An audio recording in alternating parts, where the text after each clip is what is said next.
Previously, in the world of Galamora. And at 1,000 subscribers, Makeshift gets to put on a little show. Yes, I'm going to be wearing the maid dress, but you can see a sort of clear epicenter pointing towards this crumbling facade of a castle off in the distance. A golem appears, and it looks to be the vague impression of a stick figure made out of just cheese wheels. It's sort of like there was a sectioned off area specifically for a garden, but it's now been heavily overgrown within the Feywild. You can see this one lone tree standing in the middle of mostly stone and mostly intact courtyard. Just some rubble here and there, but it's surprisingly intact for the fact that this entire castle is just crumbling at the seams, aside from the entrance, of course.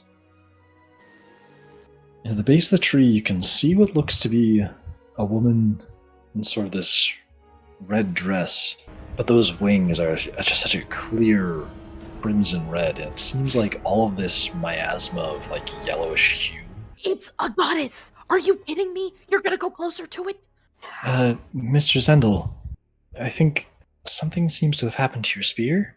The tip now seems to actually have a crack going through it, and it looks like some sort of budding plant is reaching its way through. It looks kind of like the mushrooms on your arm. The cheese golem continues to have a menacing aura. And how much damage do you deal? 15 fire damage. It hits them real hard, and they seem to show a mark of frustration on their face now. That was the You damage. spill a bunch of cheese onto their wings. Her feet are stuck to the ground by cheese. Bees, beetles. I'll say there's a few insects in this area. Look to 5 bees or wasps. You now have a squad of wasps. You ride this one. Depending on how good the joke is, I might give you an extra die or change the die. Hold on. Also, chat, I hope you like seeing me adjust my mustache. I will do it a lot. That's just something Very you do if you have a mustache, can confirm. So Kellen whips out her flute, does doo-doo-doo-doo-doo-doo-doo, and then goes, "Oi, goddess of rot! Why was the gnome artificer embarrassed when his clockwork crocodile stopped working? 'Cause he had a reptile dysfunction." And then I cast hideous laughter. Dealing 13 necrotic damage, you turn into blue cheese. It doesn't look like it was just thrown into the tree. It almost looks like something started to grow out of your dagger. It seems more fixed to the tree than you would have expected it to be if it just got thrown into it. And it looks like the dagger is really firmly stuck in the tree, and it's something new is growing on the dagger. You open your mouth like a cracked out Digimon, and you let loose a 60-foot long cone of fire. Immediately incinerates all of this tree sap that was reaching for you, What kind and of saving leaves the throw goddess did I make? massively Constitution. scorched. They smile for a moment, and they seep down into the ground, fading into nothingness and disappearing. Oh, But that what the creature fuck? that was on her back, it's still on the tip of your spear. I did not think it would go that far. Yeah, well, it That's- did, and you owe me so much alcohol, dude. Oh my gods. Ella, is that you? Uriel, how are you? How am I alive? How'd you find your way back into purgatory? Kara, if I need to remind you, I think Elric told us the more you use your powers, the more our neurons are going to rot. Uriel was once in my guild. He's troubled and dangerous. One, Mhm. you recognize those bodies. And two, as Uriel turns to face towards all of you with that thing in his hand, his eyes, you couldn't tell because the glow of the atmosphere before, they're a very specific color that you will never forget. Is it gold? Yeah. Where do you think all these bodies came from? You think I killed them? Is that I see a guy standing in a pile of blood and bodies. Hey, Morella, would you like to explain to them where these bodies came from? Oh, It's a trial that rookies have to go through. yep, to to turn see them if- into assassins. That's right. That sounds like a cult. They were all going to become trained assassins for that guild. You stunted their growth for a long time. I mean, you were the only person that came out of that. Morella, you should go home. Go back to Joseph. One day, I'll go to Silnorus. Start a new life. Away from all this. I killed people like you for 10 fucking years. People who stood by and watched as others suffered. Give me one good reason I shouldn't drive this through your neck right now. If you're going to kill me, Kellen, then do it. I don't have anything to live for anymore.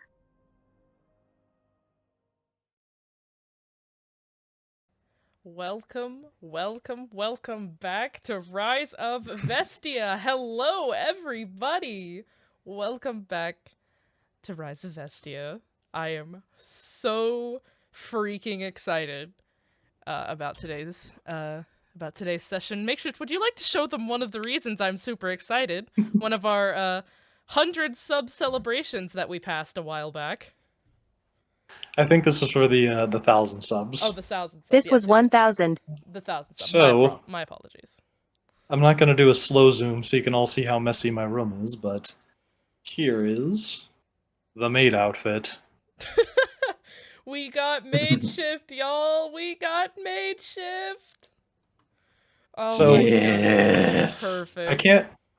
I can't move my Is that a cat? throat much. Yes. It's a cat titty window. So the reason I'm not going to wear this thing the whole stream is this. If I tilt my neck a bit or try and like flex any of my neck muscles, it comes right off. And that was genuinely choking me, so that's going to go right there. Nice. And now, so yeah, congratulations everybody. You got to see me in a maid dress. And you're gonna get to see it the entire fucking stream. Yes, indeed. Oh, nice. Alright, and also for those who are not at our Tuesday stream, we also have new overlays. I made them myself because I was tired of looking at the Etsy generic ones, so I made them myself. You can see here down at the bottom that we have, what's the word? I don't have words. The words are very hard. English is hard. Characters? Yeah, we have our little Character characters. stats? We have character stats down here at the bottom. And then when we switch to our game screen, we will also have character cards with our stats on them, and it's very cool. And I'm very proud of myself. I worked very hard. Yes, very sexy looking. Thank you very much. Also, thank you guys for the gifted subs.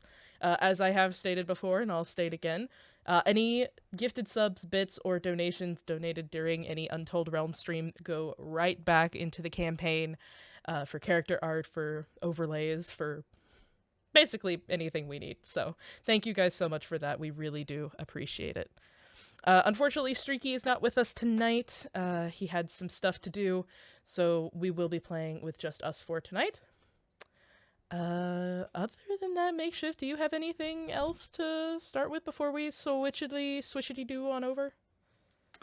Please have Not something that I else, because I can- forgot to do something and I really need you to stall for me. Not that I can think of exactly. We were discussing briefly what other milestones I should do. So if you guys have any suggestions, I guess let me know. Leather cat suit, But, leather cat suit. Make him look like Catwoman. One Dude, was the leather audiobook. catsuit, and I was like, what? An audiobook, I have the sneaking suspicion you're about to say Dune. She's gonna say dude. I'm willing to bet as much I didn't money say on- dude. She said dude. Fucking dude. We all fucking knew it. What's up with my camera's bitrate dropping? Let me keep it open in this window. You must record a dude audiobook. Damn. Dude A audiobook. dude audiobook. Not And dude. dudes. Dude. Dude. Jet, anything you want to tell the nice, lovely people out there in Twitchlandia? I am perpetually have cognitive dissonance, and I wish for freedom from my mortal coil. Let me out! God, Anyway, same, bro, same. Where the fuck is Mars' reactive? It's hiding from... There it is. I can't read. I'm sorry, Mars. Mars, please tell me Catty. you're proud of me. Cat ears at 5K. I already have like I'm proud of you. Thanks, Mars. the maid ears right now. It's got a little maid bow. Yeah. And then I have to do the... Oh, it's also worth noting, this dress is an XL. It is not zipped up in the back. It's because I because- tried zipping Oh up. boy. It's not I'm- American sizes. I should have told you to get a bunch of size up. Yeah, that usually is a size up for me, but I got this and I was able to zip it up once. I could Once. hardly breathe. Was it the last time? Because Yes, that was the only time I zipped it up. I was like, yeah, I'm not doing this again. yeah. Oh yeah, 1 second. There's also a If you can breathe or paw not on pretty. it. The little apron. Oh, we're so proud of you, Makeshift. Who needs dignity when you have friends like us, right? Dignity's for chumps. In the words of Mike Rowe from Dirty Jobs, pink is the color a man makes his pillow when his masculinity is so unflinching that nothing can hurt it. I mean, fair. That's true, brother. Who That was doesn't? somehow his explanation when It's the presented with mustache. blue or pink pillows when he was making them. Hold on, I'm so close. I will fix this. What is that? What am I doing? Do a flip? I am not going to do a flip. I will die. He just keels over and just. You'll see me land on my neck, and then I'm going to die in a maid outfit, which I cannot. You cannot No. have that happen. I lose a bet if I die in a maid outfit. Makeshift, you have a request to draw you in the maid outfit. Yes, you may in fact draw me. You have my permission. Also, you may be able to hear. Draw me like one of your French girls. You may be able to hear the German man over here in the corner. Say hi. No, that's not hi. You say hi. Hi. Hi. There you go. Yes, the fiance is over in the corner, being very sweet. All right, I have fixed it. I actually did it this time. Let's go ahead. The stream now belongs to the Germans. The stream belongs to the Nords. All right. With that said, I'm going to hand this over to Makeshift, and we are going to get us started. Nice. Let me take a peek at my notes. So, starting off this session, we're taken way far away from where the previous session ended that you saw in the recap, where all that wild stuff was going on in the Feywild. And we're brought to a scene where Shanti's another one of her dream states. And Shanti, Yes. as you've drifted off to sleep while staying over at Elric's cabin, you start having visions of another one of these very visually very vivid dreams. Like, it's one of the ones where it's much less abstract at first. The structures are clearly defined. It feels like you're in a physical place, but something feels very different about this one. In front of you, you see what seems to be, or around you, you seem to see this very shadowed city. It seems like there's light sources, but it's hard to tell. Something's odd. And you realize that there's no stars in the sky. No, it's nighttime. But figuring it's probably just a cloudy day or something. Okay. And you find yourself on like a staircase railing in what seems to be a pretty long spiral staircase. And above you seems to like mimic the shape, so you figured there's probably another like set of stairs above you.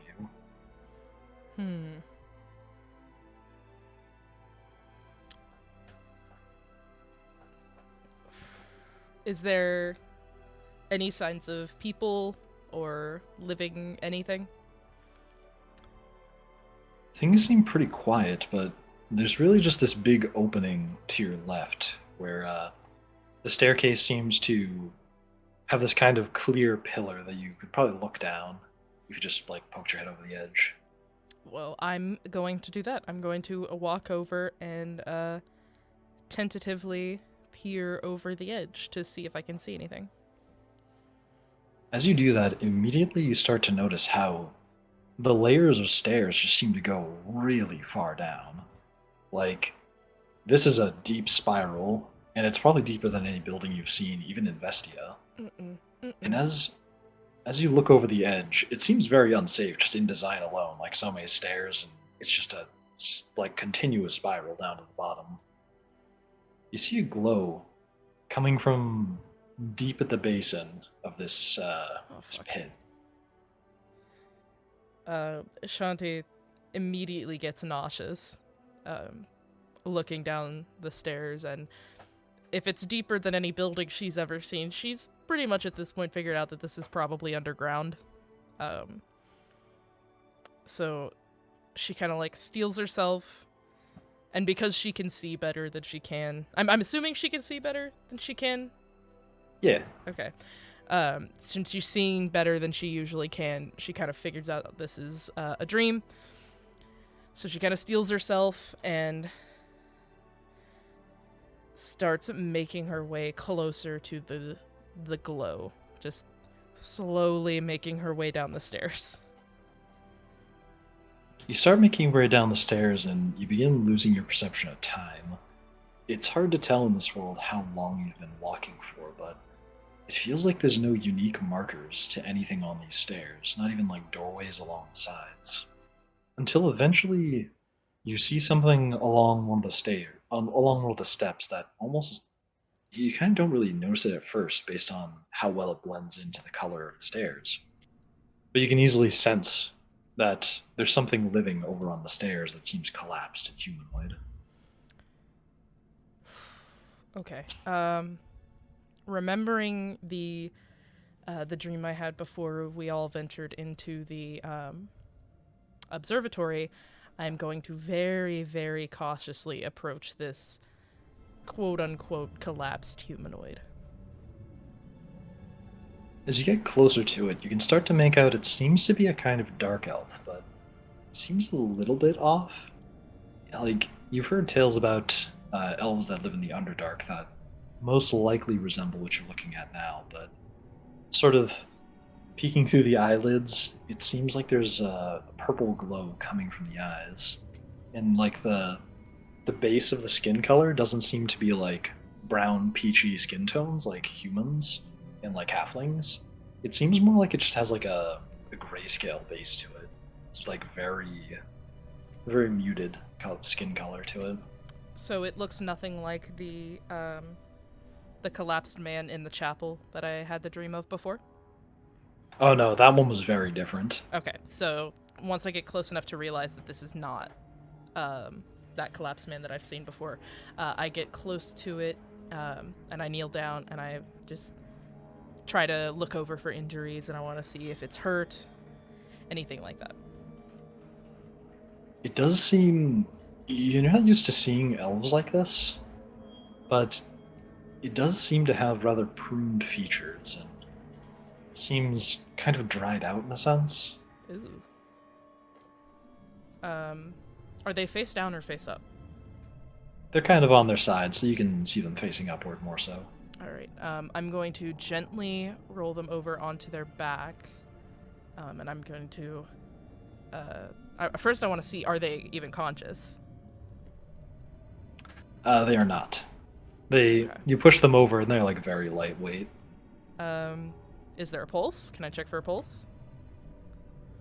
Sure. In your astral form, you kind of do your best to sort of feel around for a pulse, but form. Fuck, that's right. yeah, but you don't really feel much of like anything or even sense a life in this. It seems very dead. Fuck. Okay. Is that glow still going on? Give me a perception check. You got it. DC Perception. DC 10. Her perception. Oh, that's right. Oh God, Shanti, I love you and your high modifiers. Oh, fuck yeah, that's my girl. 23. 23. As you move the body, it occurs to you that there is actually a sign of an injury that you didn't notice before because it blended so well into the stairs. There seems to be a stain along where their torso was touching the staircase, and you can see that it makes a slightly discolored trail going down the stairs. It seems like he must have had some sort of bloodletting injury somewhere on his chest, and on closer inspection you can actually see what seems to be a gash on their torso. Okay. Realizing that this is a dead creature and there is absolutely nothing I could do for it in or out of astral form, I stand up and I start following the trail. You go down the stairs and it trails on for a pretty long time, but it ends pretty quickly. It seems like they were able to crawl a good distance, but inevitably they just kind of collapsed here. But before that, there is some droplets. And as you start making your way down the stairs, more of the bodies seem to come into view at the same time, and the story seems similar, collapsing down to a crawl with a similar injury and a faintly colored stain following along their path. So just a shit ton of dead dark elves. Yeah, you start seeing more and more of them as you get further down the stairs. Fuck. Okay.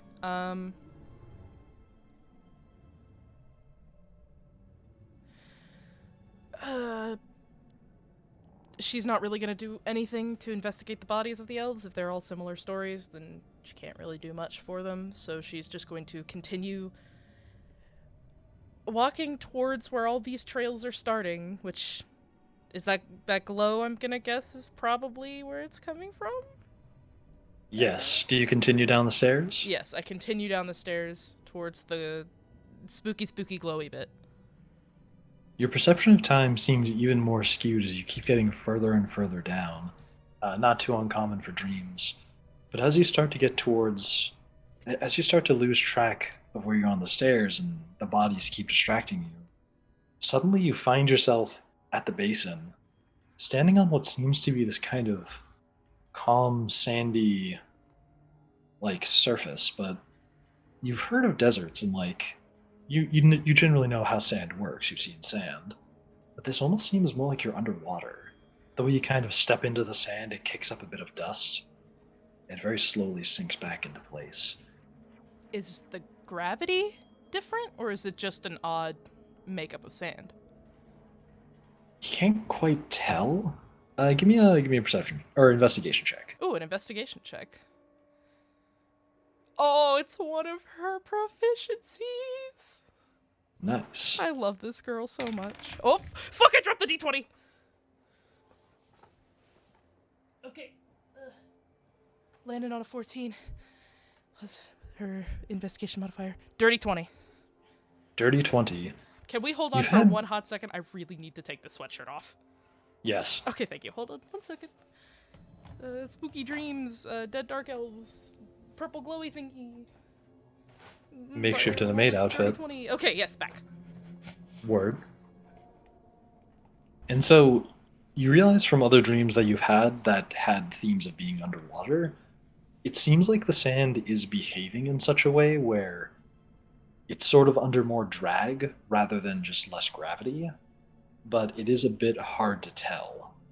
So it's not quite behaving the way you'd expect, and it also doesn't seem exactly like sand. It's almost like a very fine, like you're standing on flour almost. Ooh, okay.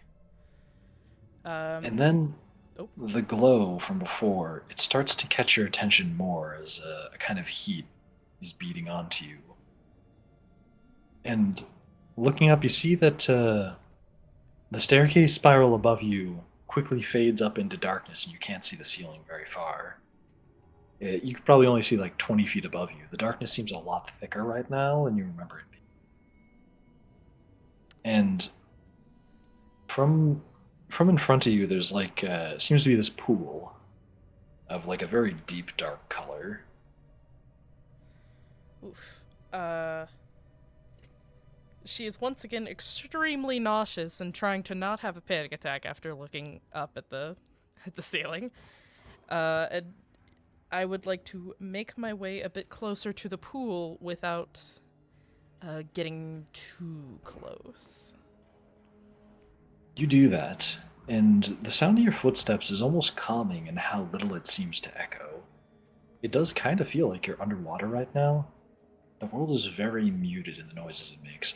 Also, there's a solid amount of dead bodies around the edge of this sandy base to the stairs, and a lot of them are trying to make it towards the stairs, but in general, a lot more corpses down here, and the bloodstains are quite a bit more visible. Oof. And it's not too hard to figure out that the pool seems to be some sort of accumulation where they're coming from. Oh no, oh no, oh no. I'm gonna get a little closer. Is that blood? Is that a blood pool makeshift? Yeah, it's pretty obviously blood at this Oh point. god. Yeah, she's extremely nauseous at this point. But she really needs. She's seen shit like this before, not like this, but she's seen gore and blood and guts before, so she continues to get closer. But she has her hand covering her mouth a little bit.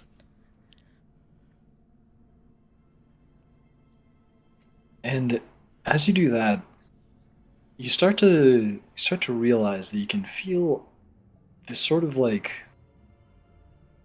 omnipresent kind of noise. It's hard to explain because you're not really used to this. But you're kind of reminded of the noise that the force shield of Vestia made when it cracked, in how it was just such a large sound all around you. Except this one seems far more quiet. Crack in the real world or in the dream that I had?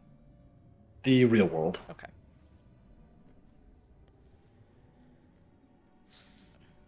And give me a perception check. Yeah, I was about to ask if I could do that, because that noise is gonna make her very... I don't know what the It's like a DC 5, by the way. It's a pretty obvious perception check. You're fucking kidding. Did you get a 1? No. Other way around. It was perception. You got a correct? 20. Yeah. Sucks that you can't crit on these, though. You perceived real darn good. It was, 24. You look As around you- and you see players in front of the fucking screen. I was gonna say, You see for a through moment, time. you realize that you are a figurine on a table with giants around you. Goddamn. No? So, as that occurs, you see from above you, there's some large figure that seems to be coming out of the darkness. And after a moment, you realize that it seems to have a few holes in it. And you realize it's a very large skull that's pointing down towards the pool in front of you. Oh god. It's slowly descending towards it with this big sort of noise. Does it look like a dead skull, or is there like any glowy bits to it? This seems to be where the source of that glowing was coming from. Is it in its head? Is the glowing on its head? Seems like the whole skull is the thing that's glowing. Oh god damn it.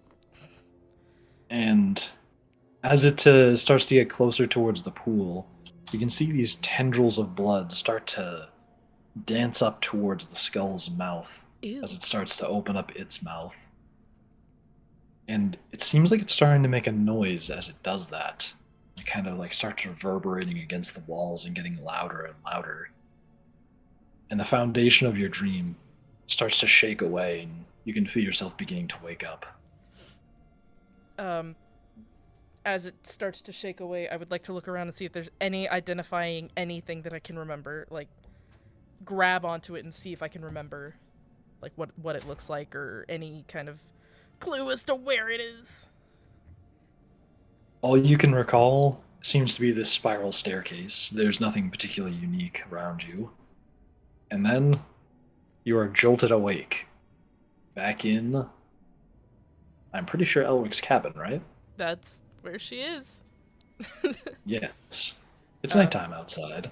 Yeah, she jolts awake and sits, like, bolt upright, just, and she starts reaching around for her journal to sketch that spiral staircase as fast as possible.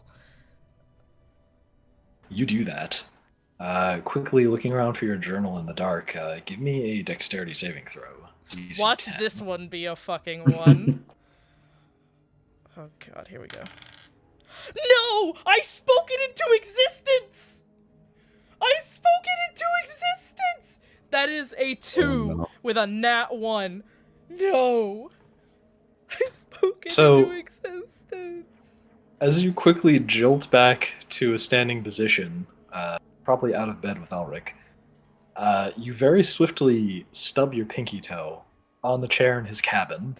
Oh, fuck me.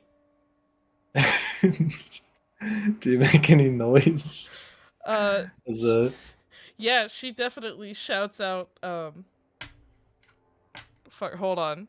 What? She definitely, she shouts out fuck in, Quarry. I forgot what the language was that the Kalishtar speak. Yeah.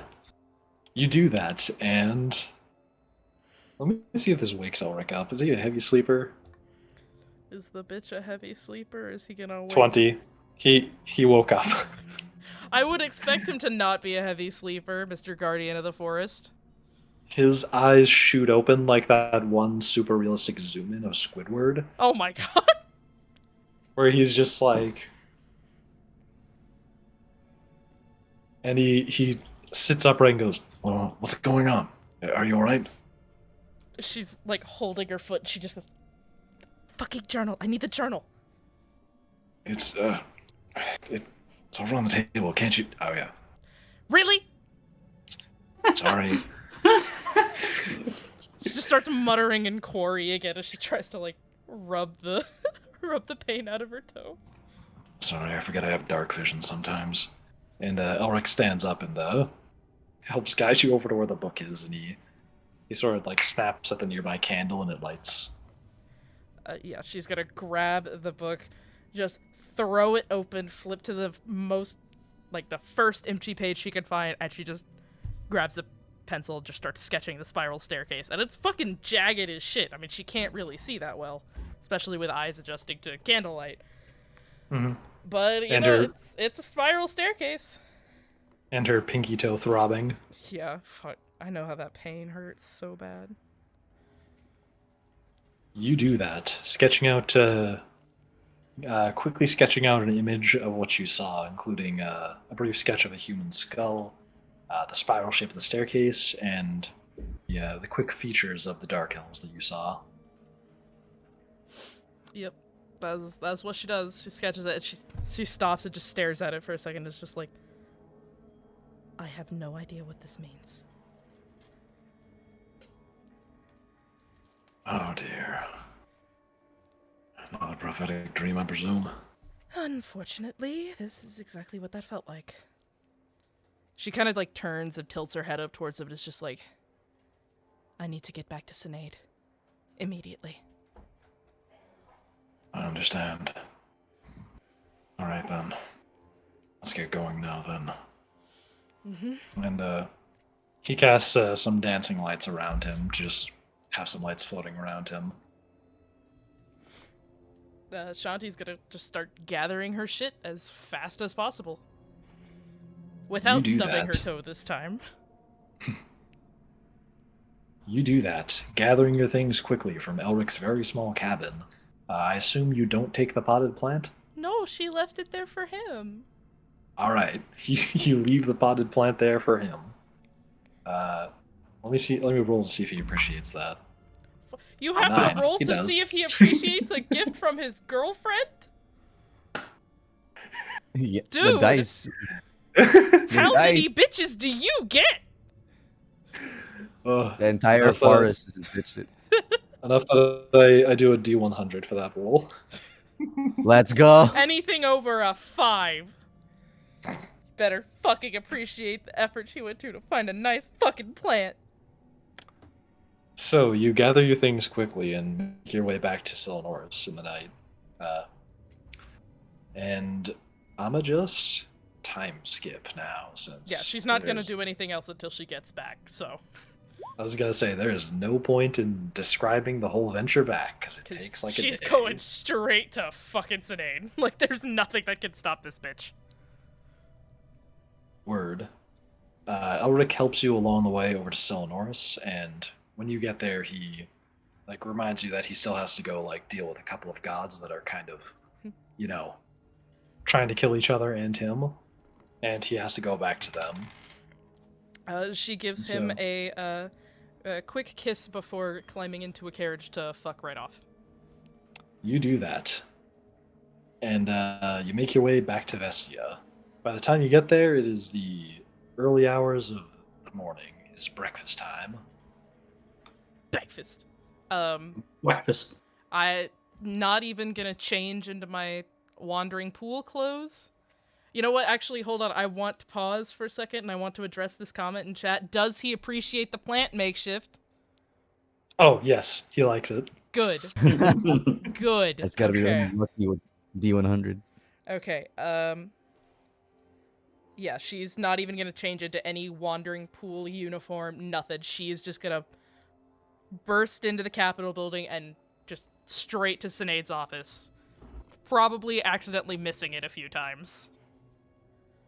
You do that. Give me an investigation check with your D20 to see if you Don't find speak it Sinead's into office. existence again, Briar.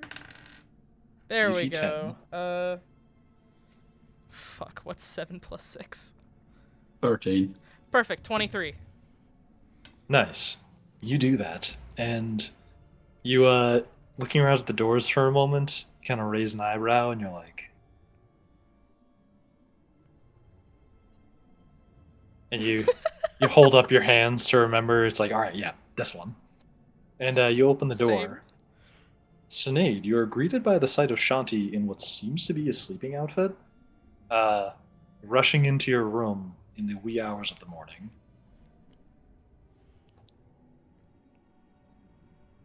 We're gonna give her a second.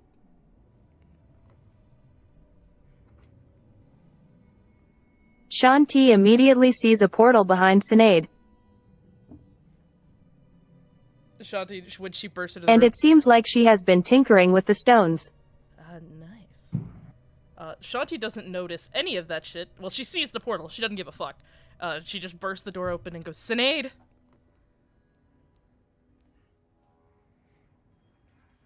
Why are you in pajamas? That doesn't matter. And she pulls her journal out and she walks over to Cynade's desk and opens it onto the desk and she finds the page with the sketches on it and turns it to Cynade and just pushes it towards her and goes, I had this dream. I have absolutely no idea what it means, but I think it has something to do with the shield and the stones. It was making the same noise that I heard when the shield cracked. Just longer. Yeah, I have no idea what it means, but I know where it is. Oh, thank God you know where it is, because I have no idea. Where is it?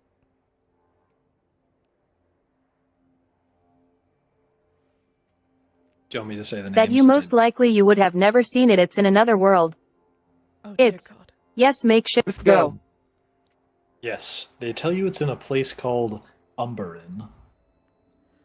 Umberin. Please tell me this is nothing like Calrex.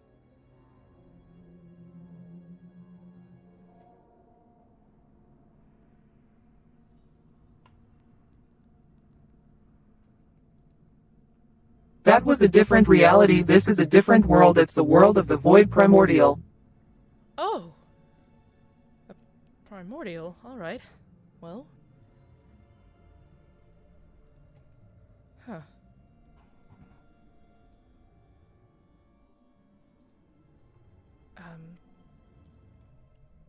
Do you think this has something to do with the stones? There is some stuff all of us need to discuss. Oh, alright. Can we do that after I change, or... So sorry. Bless you. Yeah, go ahead and change. Alright. I'm going to do that. Then... You know what, I'm just gonna leave this here with you. And she kind of pushes the journal towards Cynade again and is just like, I will get it back, when we all meet.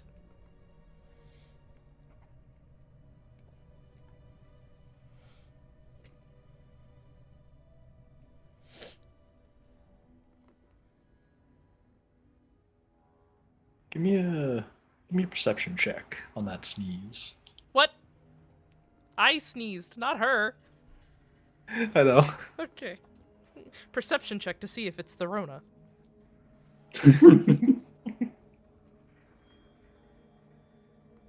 I'm serious. Roll perception. Oh, fuck, okay. Yeah. You said on that sneeze, so I thought it was a joke. Perception, that is a 16. When you sneeze, you're reminded of that this old saying that when you sneeze unexpectedly for no reason, somebody's probably talking about you. And then that reminds you that Brock is in the city, and he probably wants to see how you're doing. Oh, yeah. She remembers that, and then, having remembered that, she remembers another thing and just goes, Cynade, can I ask you something a little personal? Sure, go ahead. Did you know that I was not using cleric magic and didn't tell me? I thought you knew. That's... How do you not know what you are? Well, I take that back. Yeah. She kind of chuckles and just goes, that's a very fair point. I'm going to go change. And she turns around and she goes to her room to change. And then she's like, I need to go see Brock. You do that. And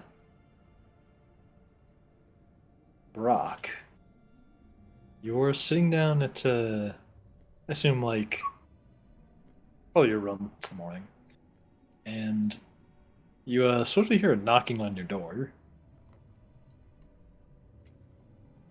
You see Brock basically like turn his head to the door, just having gotten dressed himself. Like, who the fuck would knock on my door at this time? What broke? Motherfuckers. Oh, no. And like walks to the door and is like, the fuck broke now? Oh, never mind. Welcome back, Shanti. I did not expect you back this soon. Yeah. You look distressed. What happened? Fuck, maybe I shouldn't have left the journal with it.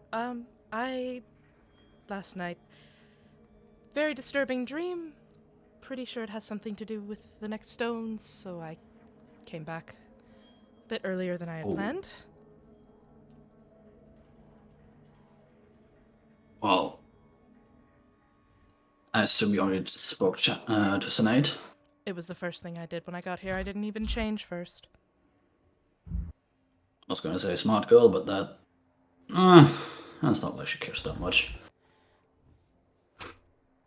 If Oh. Cynade actually cared what I was wearing, I think we would be in a very, very different city.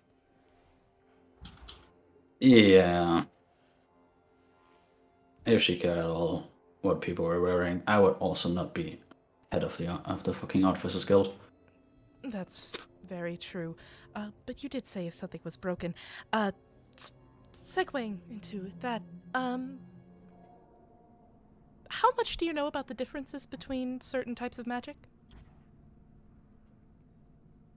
I know the differences of schools of magic, but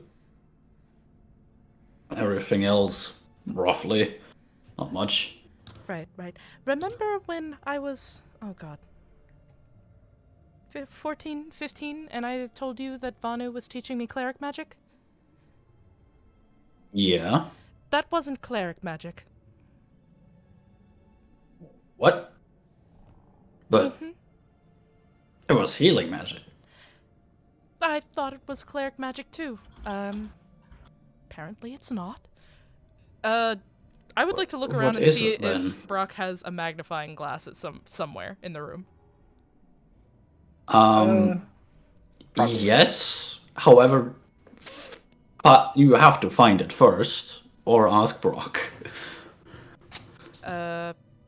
She kind of like looks around his room trying to see if there's one just within sight immediately. And then she looks at him and just goes, do you have a magnifying glass? I have a point, I swear.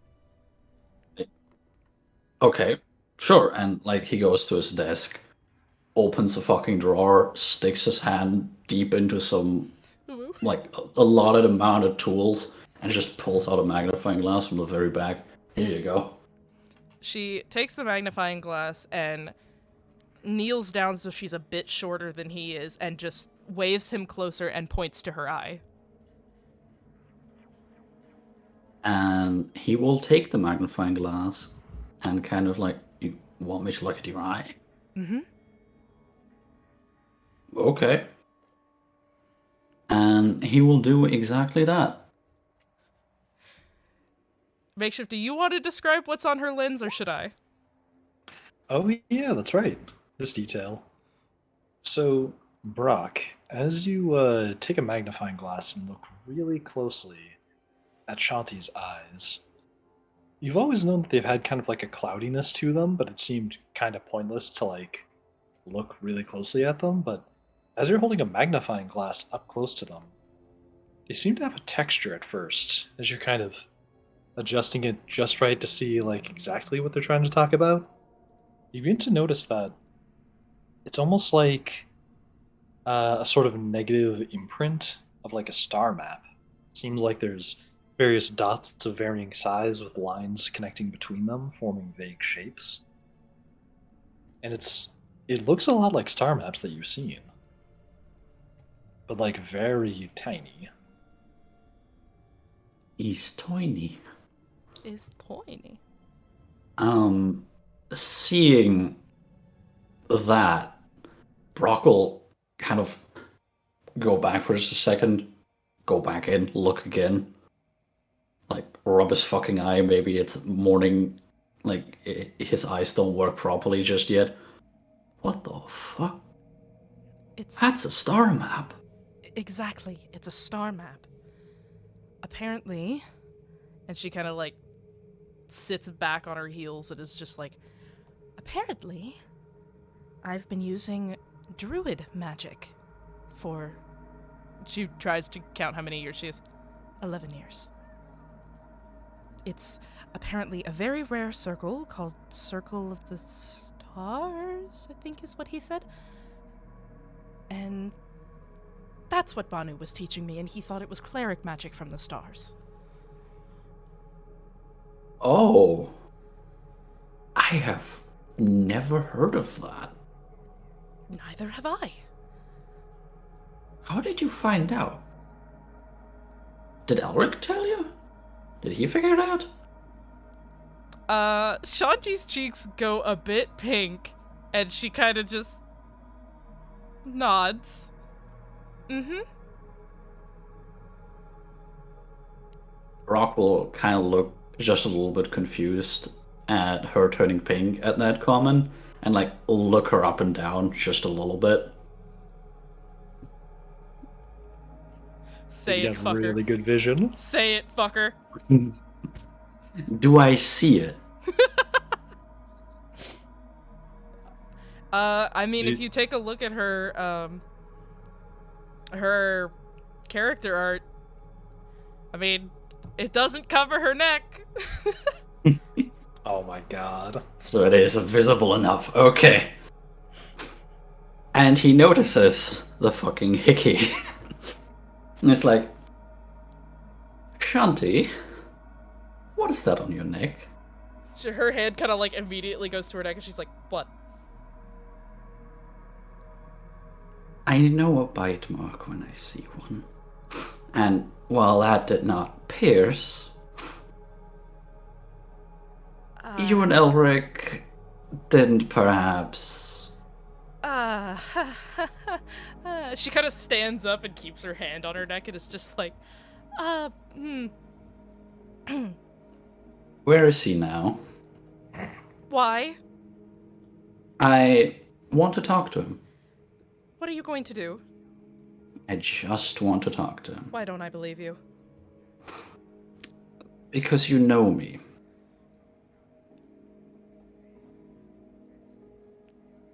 Please don't kill him. That depends on what he says. Oh my god. I don't know where he is. He had to go deal with something. Something about gods and tieflings. I don't remember very well. He wouldn't tell me much. Fair enough. He is a god after all. Well, we are probably going to see him soon anyway. Knowing how often we get to fucking see him, apparently. Don't hit him. Website. Hey, what? Website? What? Website. Website? I don't think Twitter exists in Galamora.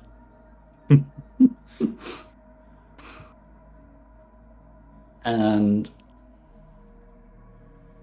having that said, Brock will kind of go back to the desk, rummage a little bit in one of the in a drawer that has some clothes in it, like smaller pieces, like headbands and whatnot, and pull out a golden adorned, like, blue scarf and give that to Shanti. You might not want to show that too publicly if you don't want more comments. She grabs the scarf and wraps it just enough around her neck to hide the the bite mark, and then tucks the ends into the like chest piece that is on her uniform. It just goes, "Thank you." Oh God, I showed it to Cynade. She just kind of like absolute existential crisis. Her entire face is red, and she just looks like she wants to crawl into a hole. Cynade has seen many more things than just that in her lifetime. Yes, I but he would calls her presume. mother. Well, and I call I you forgot about daughter. Fair enough. I'm going to eat breakfast before I can't stomach anymore. I'm sure we'll see you there. Most definitely. I'll have to send a report to some of the people in the Artificers Guild, and I will join you right after. She kind of narrows her eyes at him for a second and just goes, "Don't kill him." I'll do my best. And with that, she turns and leaves.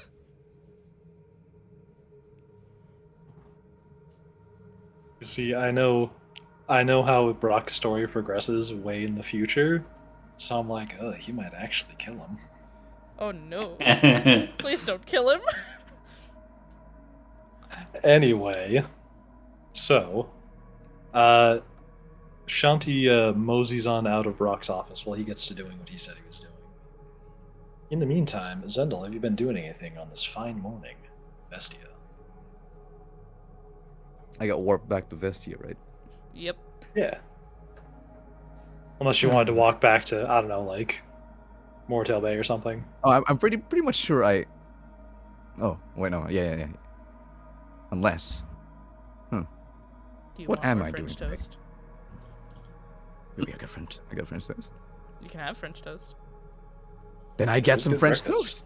toast. I remember someone promised me French toast. You go to the Uh, mess hall in the Capitol building, and there's French toast available. Boy, look, I'm up finally off that swamp. I'm gonna get some French toast. You've been off that swamp for a while, buddy. Then I'm it's still been a hungry. couple days. It's been a couple of days in my head. You know, I just want more French toast. Then That, I you go know what? get That that. is fair. There is never a bad Who day doesn't for want more French French toast? Exactly. Hell yeah. Go out there and get some French toast. You do that and order some nice French toast. Nice Mm. clump of butter on top of it, maple syrup poured on top straight from Silanoris.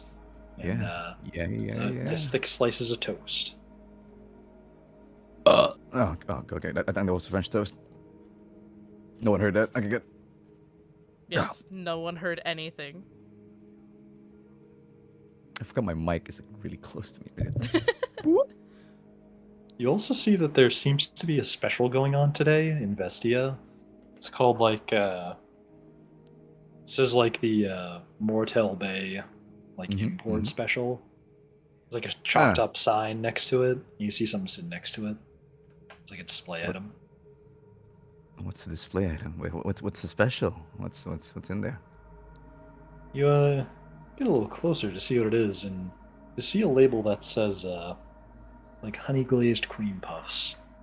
And you see these things that Oh God! I want and it looks just Oh, it looks in like this little character. like it's like a chalked up it's like a chalked up little drawing of like a halfling with like a little chef's hat on top holding them up. That's No. Oh, that's And, that's really cute. What are you referencing? Can you? Oh, I'm referencing a cookbook I have sitting next to me, Okay. which is called. I thought you were referencing a certain halfling. Oh no, this is not Corcus's side business. So, I just have a Heroes sad Feast now. cookbook. Can I find the All page right. actually? God, that sounds Dude. fucking delicious. I ate some French toast, and I'm about to eat some more special. Yeah. You I'm see gonna a be pile of stuffed today. these. sitting Oh behind. my god, that looks delicious. Yep. Where? Oh, Look at my face hell cam. yeah. You're not Face streaming cam. your face cam. It's only on stream. Yeah. You need to Oh, do I this see. I see it. Alright. Yeah, look at the stream. Oh, I see it. Ooh. So you see a Okay. bunch of these like buns with white cream in them and like honey. Zendel will Ooh, consume all the special there is. Hey, Yummy, leave- yummy. Leave one for the very tired elf-looking woman that just walked in. All right, I leave, a few for the very tired elf-looking woman. Yeah. Shanti, you walk in to see Zendel with like there's like a halfling chef across from him where there's like a little wall barrier with all the cooking going on. And he's got like something in his hand that looks really good, like a lump of bread, like something dripping from it, and he's like shoving the other in his mouth. She's going to walk You- over and she's going to tilt her head a little bit and just go, "Is it that good?" One way to find out. Here, have some. She And I takes stuff one it and she eats in her it. mouth. Oh, it's in my mouth. Okay. She's a bit surprised, but she takes it and eats it. She's like, "You are not wrong. These are very good." Slept for 2 days. 2 days. Fucking good. What did you get up to? What?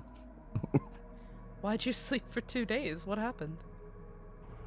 We just had a little swamp adventure. Nothing too serious.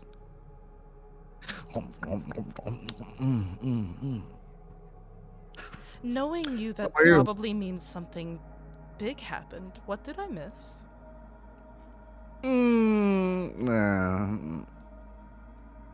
May have fought some divine entity, whatnot. Who Again? knows? Again. Do you have your spear on you, Zendel?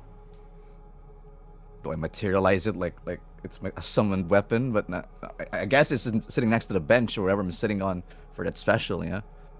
Yeah. Possibly. I mean, Well, Shanti, yeah. if it's over on the bench, Shanti would not be able to see the details of it. Well, I just raise my. Well, no, it's right next to me. Well, I'm sitting. It's just standing. Oh, it's Why- leaning, why it's would- leaning against something right next to you. It's leaning against me. Oh, okay. It's like I have a mushroom holder and it's holding the spear or something. Like, Oh my god, I love it. Word. You got some mushrooms on your back that kind of like Yeah. hug the spear a little bit. hug the spear a And bit, Shanti, yeah. give me a perception check. You got DC it. 10. You got it, buckaroo. Buddy old buckaroo. 22. Oh my 22. gosh. You notice that there seems to be a new, very clear crack going along the tip of the spear that has some sort of fungus growing out of it now. Which seems kind of strange because, like, you've seen the weapons that Elric made do some serious work. So whatever he stabbed that with must have some whack happened. Sandal, Mm-hmm. can I see your arm, please? Oh, yeah, sure. I just give her my arm while I'm still eating it. I Well, not eating my arm, but I'm eating my. I'm not eating my arm. He went to eating his fucking fungus on his arms self-cannibal. again. Well, I do only eat my own fucking mushrooms. She quickly puts her hand over his forearm, and I am going to induce the dream state and see what the fuck just happened You do Alright. that. from his perspective. So if he didn't see it, I didn't see it. I'm just clueless that even did it. I'm just my mind's just focused on eating those cream puffs, dude. Oh, cream puffs. Cream puffs. As you dude. focus in on his senses, you first taste the taste of a lot of cream puffs and French toast. And then your mind zooms quickly through some recent memories that are emotionally charged. And you see these memories of him going through the Feywild and then entering through an area that's a bit more miscolored. There's a brief moment where Elric teaches him how to use new portals. Then you see this strange-looking woman with crimson red wings and like missing eyes and tar pouring out of them. And then another quick flash of him lunging a spear towards her when the crack first appears. Then you see this bit about this elf-looking individual who seemed to only be wearing like a craftsman's like belt And you remember that his name's Uriel, based on the memories. And he was revealed to have these glowing yellow eyes as he like disappeared from sight as he casted this spell, and then the memories kind of like end. It's all the big ones from recently. Okay. Shanti pulls her hand away and just looks at him and is just like, how much of this does Cynade know about?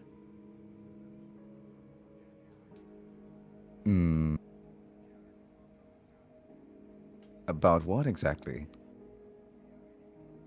About the Wait. deity that you fought? About...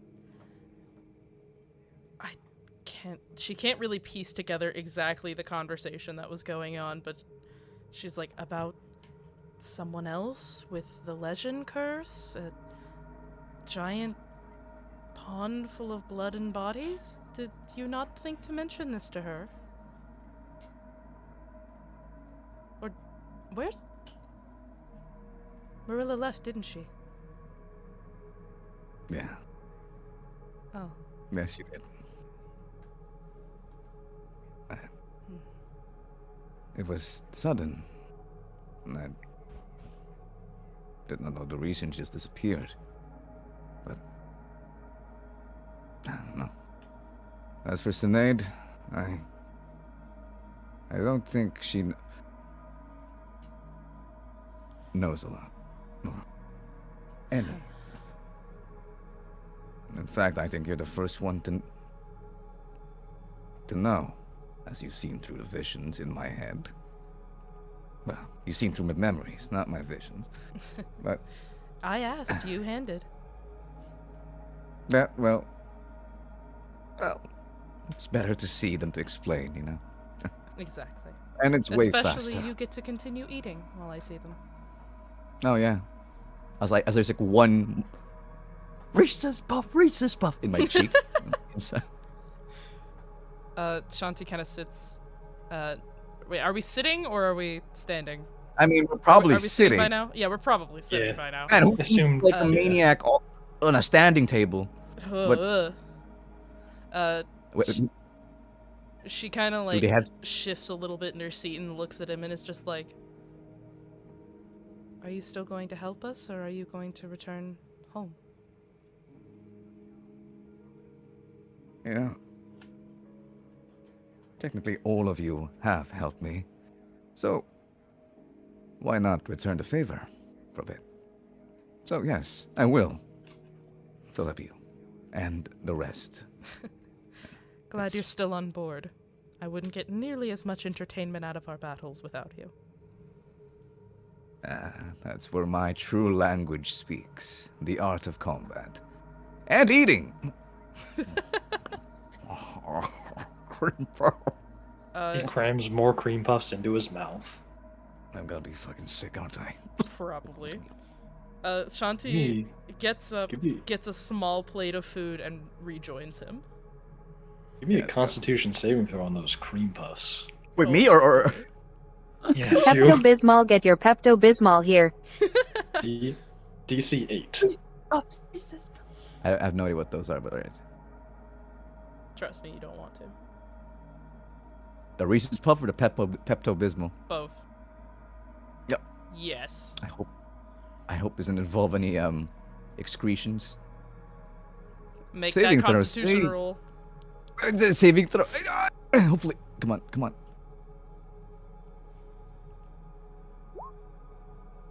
Ooh!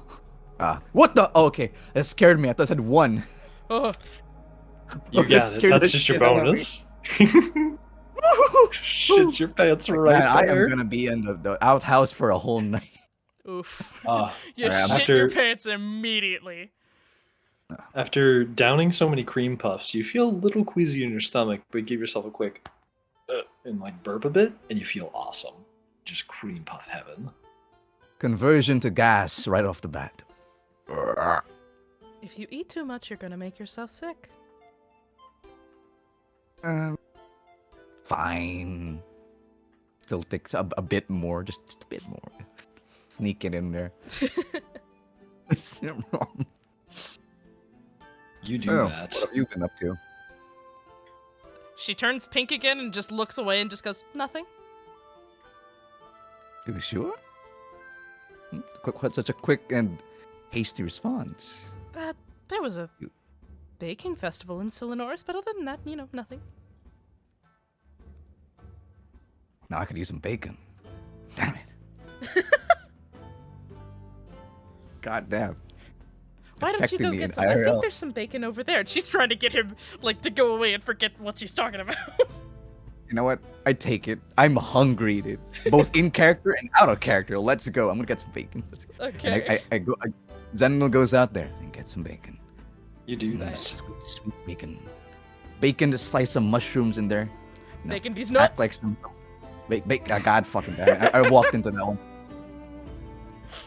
Yeah, basically pull some Gordon Ramsay shit and get some bacon, cheesy bacon mushroom or something. I don't know. Oh god, that sounds delicious. Holy crap. I know. God bless you. all Do of that. And I do that. You continue eating a nice breakfast. That's my reward for whatever happened a few days ago. Anybody else joining us in Anybody else want to do something? Yeah. the breakfast? So you say if else want breakfast before the story continues forward, or you all good? Brock probably walks in and grabs some fucking French toast, grabs some pancakes, stacks them on top of each other, throws them on the fucking table, sits down, is like, fucking hate doing work this early, and just starts munching. What broke this time? We're still working on fixing the whole we lost 2 years of resurgent energy problem. Right. That is gonna be a problem. We are close to a solution. Well, band-aid, rather. But Band-aids have use. Yeah. We need to have it done before we leave, though. So. Understandable.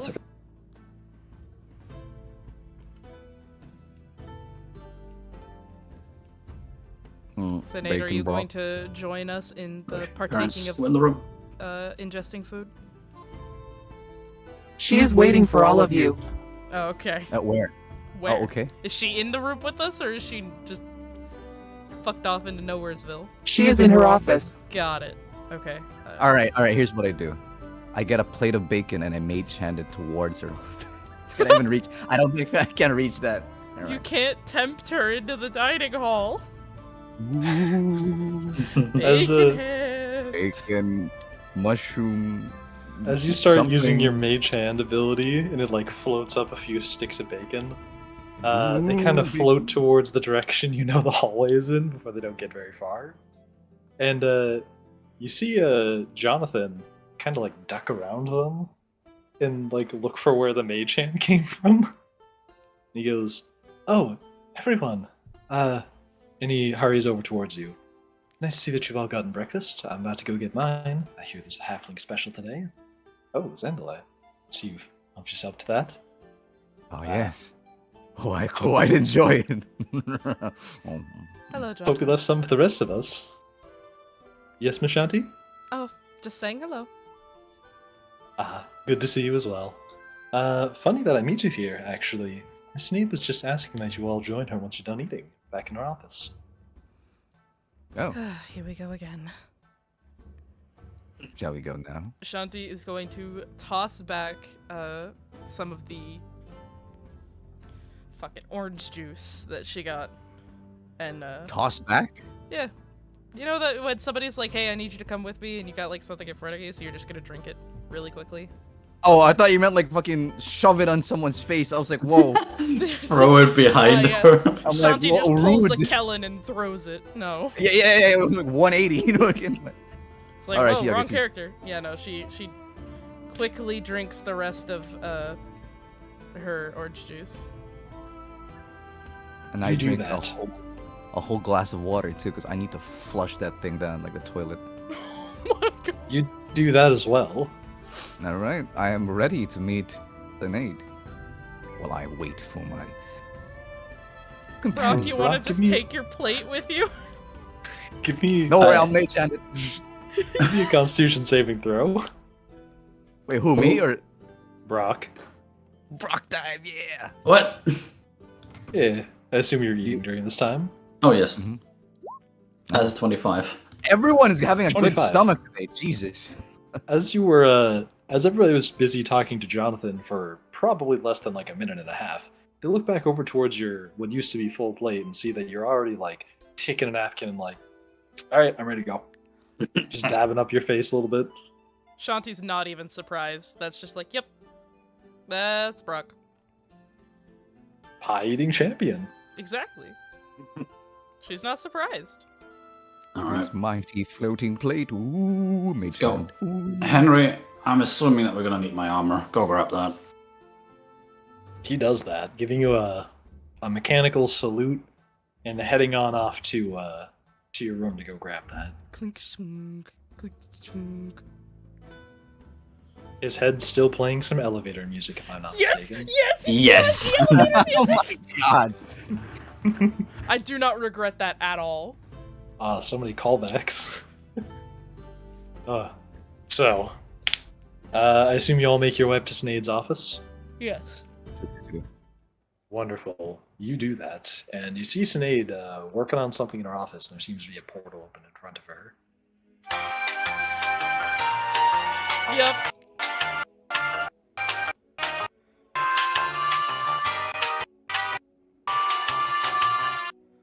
Thank you, Mars. That's perfect.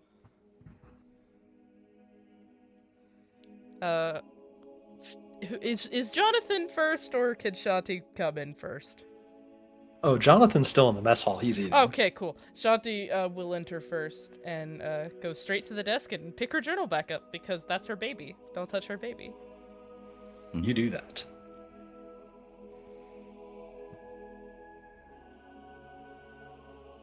Rock will move in and just grab a chair to sit on. Okay, so first things first, I have a letter here from Morella. That's Oh. right. Oh, yes. Zendel. Well, I made him show me. She left, didn't she? Did she explain to you why? Shanti, can you read it for us? Sure. Give me just a second. No, literally, give me just a second. I fucked up. Shanti grabs the letter and clears her throat while she looks at it and holds it close to her face so she can actually read it. We actually have an audio asset for this. Just If I can figure out how to use it, that's the thing. Okay, I got it. I got this. Okay. Shanti opens up the letter and she begins to read it. To my dear friends, the last few months were nothing but eventful, thrilling, and wonderful. Our adventures, as stressful and dangerous as they were, have been splendid. Unfortunately, due to recent events, our adventure must come to a pause. Ever since our trip to the Parabola, I haven't been the same. Too many things have happened, and as much as I would love to share them with you, I cannot. For this letter could accidentally fall in the wrong hands. I will keep it brief, however. My guild, my home, wasn't what I thought it was. I thought they were a group enacting justice from the shadows, the heroes everyone needed. But I was wrong. If anything, I am just as guilty as they are, and for that, I will turn myself in as soon as I return and answer whatever questions you have for me. For now, I will say this. You're all in danger. The guilds, the people, everyone. Someone who was once considered a great friend of mine has returned and will soon wreak havoc. I have to go and complete a personal mission. After finding out about my reincarnation from Joseph, I realized that I need time to remember who I am. I need to stop hesitating. I need to go on to a path to redemption. After finding out the crimes my guild has committed. And I swear on my family's grave, I will find whatever knowledge I can to help you all take them down for good. Make no mistake, my friends. This isn't goodbye. This is more of a see you later. I promise I'll return to you all when the time is right. For now, trust me. With love, Morella de Santos. P.S. Watch the skies every evening.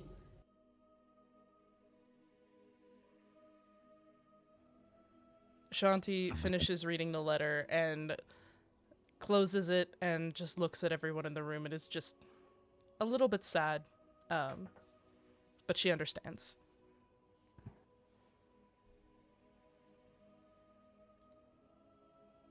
Brock will kind of look down, fiddle with like a small little hammer that he has on his belt. It's like, oh, I was slowly getting attached there. I think we all Just here we did. go.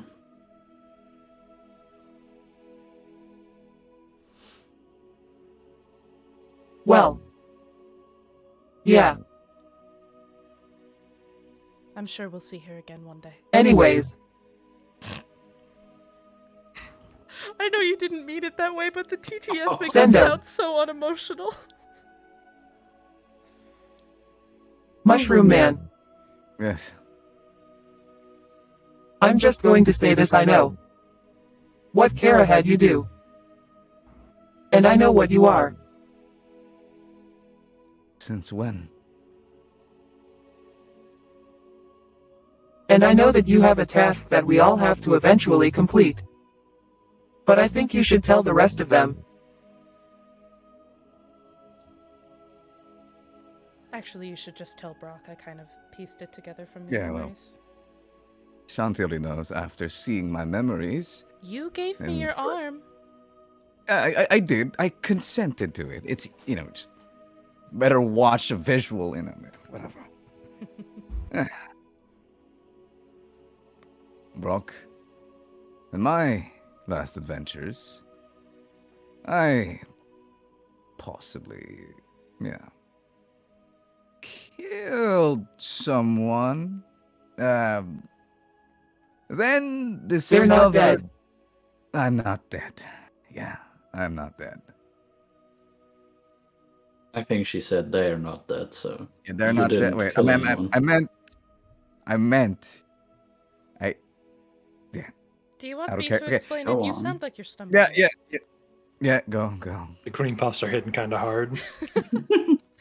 No, they're rumbling. Shanti turns to Brock and holds her hand out in a way you've probably experienced many, many times before. Brock will, without hesitation, just take her on. She shows him. She shows him exactly what Zendel is, which he's like the spores, right? He's his own spores. Yes, it's revealed in the vision that he was a creation of the goddess of rot, in that, in actuality, his body is kind of hollow. He's basically just a bunch of fungi, masquerading So- as a fun guy. Hey. That makes a lot of sense because I'm eating myself. I'm just like, it's like eating poop. Self-cannibalism. I'm just eat. Yeah, I guess. It's like it goes back in me. It doesn't matter. Oh my god. Shanti pulls her hand away and just goes, there you go. Brock looks at his hand, looks over at Zenless, and just says, "So that sucker can eat so much. You're empty inside." Fuck! More ways Shanti than one. chokes and just like... You did More not. ways than Open a window, because that was some smoke. Fuck Start you. fanning the fire Never start alarms. calling me the hollowed one. Suchka. I just. Does anyone know where Ass Ham is? Shanti sits there for a second and just turns and looks at Zendel and just is, did you leave him in the Feywild? Out of character, I actually forgot what happened to. Yes, Yeah. we may or may not have forgotten him in the Feywild. He straight up went to go chase a fish and fight it. And he was Oh my like, you God, know that's what? right. He was like, I don't want to go fight one of the gods I technically worship, so I'm gonna go do my own thing for a hot minute. It's like, I'm Yeah, not he gonna said- commit heresy. I'm gonna go fight a fish. You went to fight a fish. I went to a portal. I forgot what you. The other two came. Oh, he's in the Feywild. Oh my god. Oh god. So he's You know, now stuck Anyways. in the Feywild. Cynade, we have a party member stuck in the Feywild. This is a bit concerning. Wait, shit. Dream. Right. Sorry. He will be fine, we'll get him back soon. Does anybody still have those sticks Elric sent? Maybe we could call him and tell him to go get him at some point. Who has the sticks? You all have a have pair of sticks. sticks. Yes. Oh, sticks. We all have a Sticks. stick that if you break one of them, you get to call Elric. Oh, it's consumable. I don't want to break my glow stick. We can Alright, we well, can do that later. Maybe you? Right. Cynade, can you the dream thing moving on?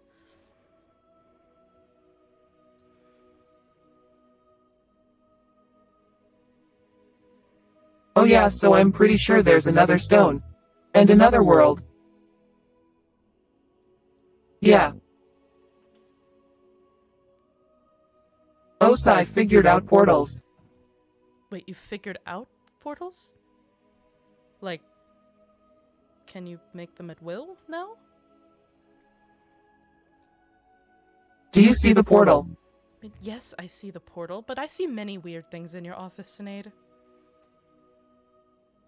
That's true. Have you seen? Yes, I can make the portals at will now. I'll tell you later. Well, that's very convenient. Huh, portals the will. I can only barely do that a day. Everyone can do portals, and I literally just learned Misty Step. This is... Anyway, See stuff? What have you learned? she kind of turns to him. and Anyways, can we stop being depressing? Yep. Hmm. But Shanti turns to Zendel after he says, "What did you learn?" And she just goes, "Oh, right. I'm not using cleric magic. I'm using druid magic. So hi, another druid." Another practitioner of the nature art. That's cool. To be fair, it's less Well. nature, more stars and celestial. But yeah, sure. Close enough. Eventually, A I'll learn to celestial talk to part. animals. But yeah. Although I can do this, and I'm gonna fucking use it because I think it's funny. What are you gonna wait, do? Hey, how many of these do I get? Hold on. You can do it for a magic show. It's gonna be hilarious. No. I'm just trying to make sure that I don't have a finite number of these. Okay, Well, good. you probably I can do do. it more than once. Okay. She's gonna she's gonna turn into an owl. I'm gonna wild. You're gonna wild. I'm gonna wild shape into Why? an owl, and I'm gonna sit on the chair. You do that. You take a seat on the chair and wild shape into an owl, just like Elric had showed you how. Yep. She is now. There is now just a white and brown Tyto owl, just looking like a whole dork in a big chair. You see Oh. that owl looking like a dork. That's impressive. Seems we have two wild shapers now. Interesting. She gives a Very little hoot, and then she transforms back into Shanti. Transforming So how back did is that still feel? quite hard. Hmm. It feels How's it very feel? strange. Does anybody know if Jonathan wants to come with us? I think you're He's still in the eating dining room. I believe you breakfast. can ask him. Can't you?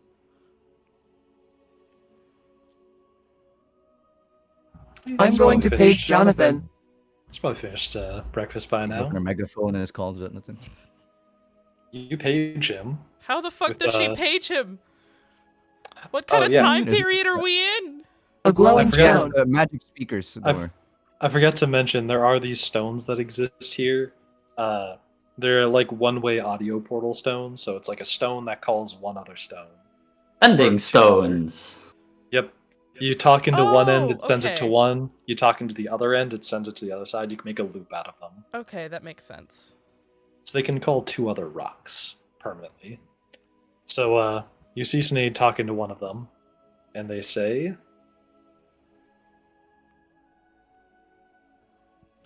Yo, Jonathan. Do you want to go to another world? After a pause, you hear a response come through the stone. You hear Jonathan's voice. Again? Well, Again. I guess the previous one was not actually me. Well, sure. I've been getting cooped up, and now that my presentation's all done in Mortel Bay, I'd love to. You're going to love it there and back. An hour tops. All right, 1 hour. That sounds super easy. I'll be right Now there. that she said it, it's gonna take a week. She's just casually becoming Rick. Oh no! 1 hour, quick adventure. You wanna go to a fucking other world? Quick in and out. 1 month later. After a few minutes of waiting, you hear some walking coming from down the hall. Kind of pinging your old memories of the first time you met. The first time you were really like interacting with Jonathan, when you had met Zendel on the day the shield cracked, and you hear his feet come running down the hall, and he's strapping on some equipment to himself. It's like, whew, I made it. Oh, I gotta start doing more jogging. I'm ready. Didn't you And run he's- track? Yeah, it's been a little bit though. I haven't been Oh, jogging fair. as much as I should. Yeah, he used to run track in uni. Right you are, Miss Cynade. Oh man, okay. So are we just going through that portal, or are you gonna make another one? Casually hear a voice in the distance. Oh no! Oh no. I used to run track in uni. Alright, where's the bird? Kara, go home. I can smell bacon IRL now. This is weird. I don't think it's that weird. I'm. Somebody's probably making bacon. Damn it! I wish I had mage hand right now. Alright, let's go into the portal. Don't give it any second thoughts. Let's just do this real quick. I'm in the middle of putting my armor on. Just 1 second. I am my clothes. I really do not like this place. I want to get it done fast. Shanti then remembers. You don't like that place? Oh, Shanti. God. Wait, oh, she has the journal again. Shanti takes the journal, holds it out to him, and just goes, "We're not about to have a good time." Oh, fuck. Is always night. Mm-hmm. Always night. It's like no moon type of night. And there's a lot of stairs The people there. going down. Do you like?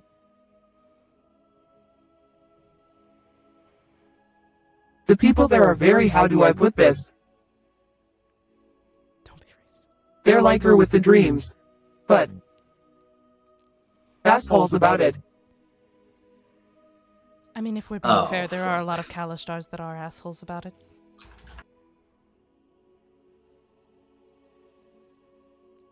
That does remind me. I have. You still have that ring I gave you? The one that helps you with casting spells? Yep, right here. And she raises her her right hand, and she shows that it's still sitting on her middle finger. I figured out how to make that into something that shields you instead from other people's mental attacks, telepathy attacks, and stuff. She takes it off If and you hands it want to him it. and just goes, "Yes, please." And he will take that, and once he has like an hour of time, he will change it. Nice. All right. Portal, good, everyone? Like Cynade said, I would really like to get this over and done with. I don't want to have to be there anymore. Being there in a dream was just as bad. Yeah, and if Miss Cynade doesn't like a place, it might be best to go quickly, I guess, but I'm always up for new adventures. Yep. You're so sweet and optimistic. Never lose that. With Henry, I can put on the fucking breastplate and stuff on the move. So yeah. good Let's to go. You all ready to step forward into the portal? Okay, in the portal, let's go. Let's Let's go. Do y'all want to take a break here or wait a little bit? You know what? A break is probably a good idea. Let's take a quick break so that I can go pee-pee. You're not the only Word. one. And Yes, so Jet can find some food. Yeah. All right, quick break. After and describing we those will cream puffs. be right back.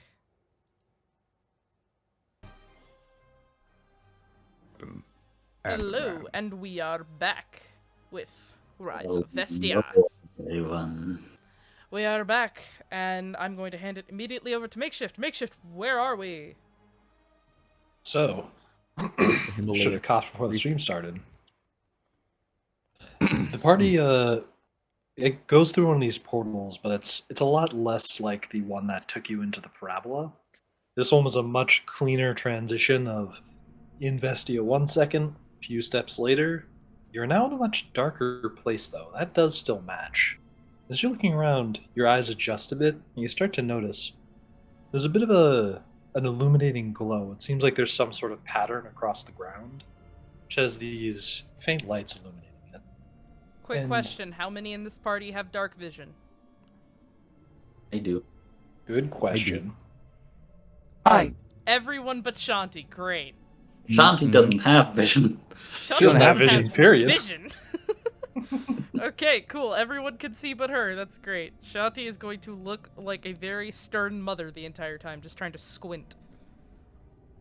So as you're looking around, you can see in your field of view, it seems like you can see the horizon really quickly. It's almost like you got teleported to like wherever it was nighttime, like the other side of the planet.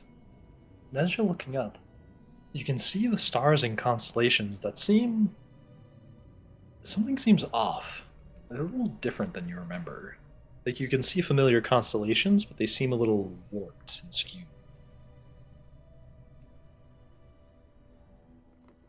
Shanti's gonna look up at the sky and squint, like, very hard. And she's gonna be able to barely make out the stars and just go,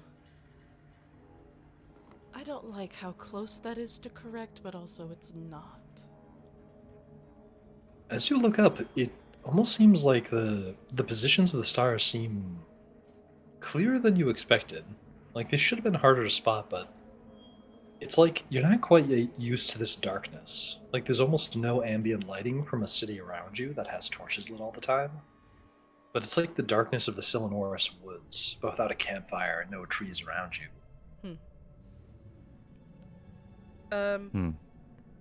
Are we back in the spot where I was at the beginning of my dream?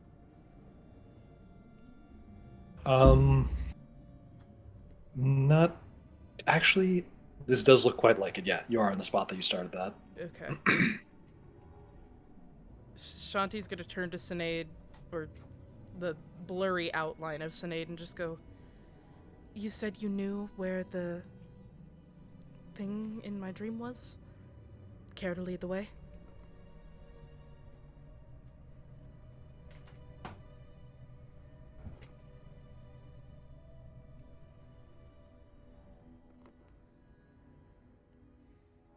I said that I know what this place was. I don't know exactly where the stone is, but I can feel it. Can you feel what direction it's in?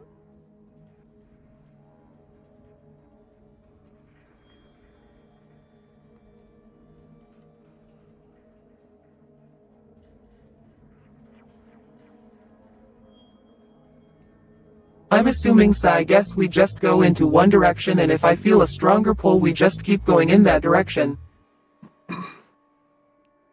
You hear Jonathan pipe up, and he says, my best guess, it's a bit hard to tell in this darkness, but I think the faint glowing crystals in the ground might be pointing us towards the center. Seems like there's some sort of accumulation of them. And you can see him pointing over towards, well, Shanti can't, but you can all see him pointing over towards the center of what seems to be a circular structure you're all sitting in. Circular structure. Like it's written on the floor? Yeah, it's Or like a it's really all- or big... on it. It's like a really big observatory, but the observatory is made of glass. Are we standing on glass? You're standing on a stone floor. Oh, all right. Oh, Let's that's get why it's going. so- Hold on 1 second.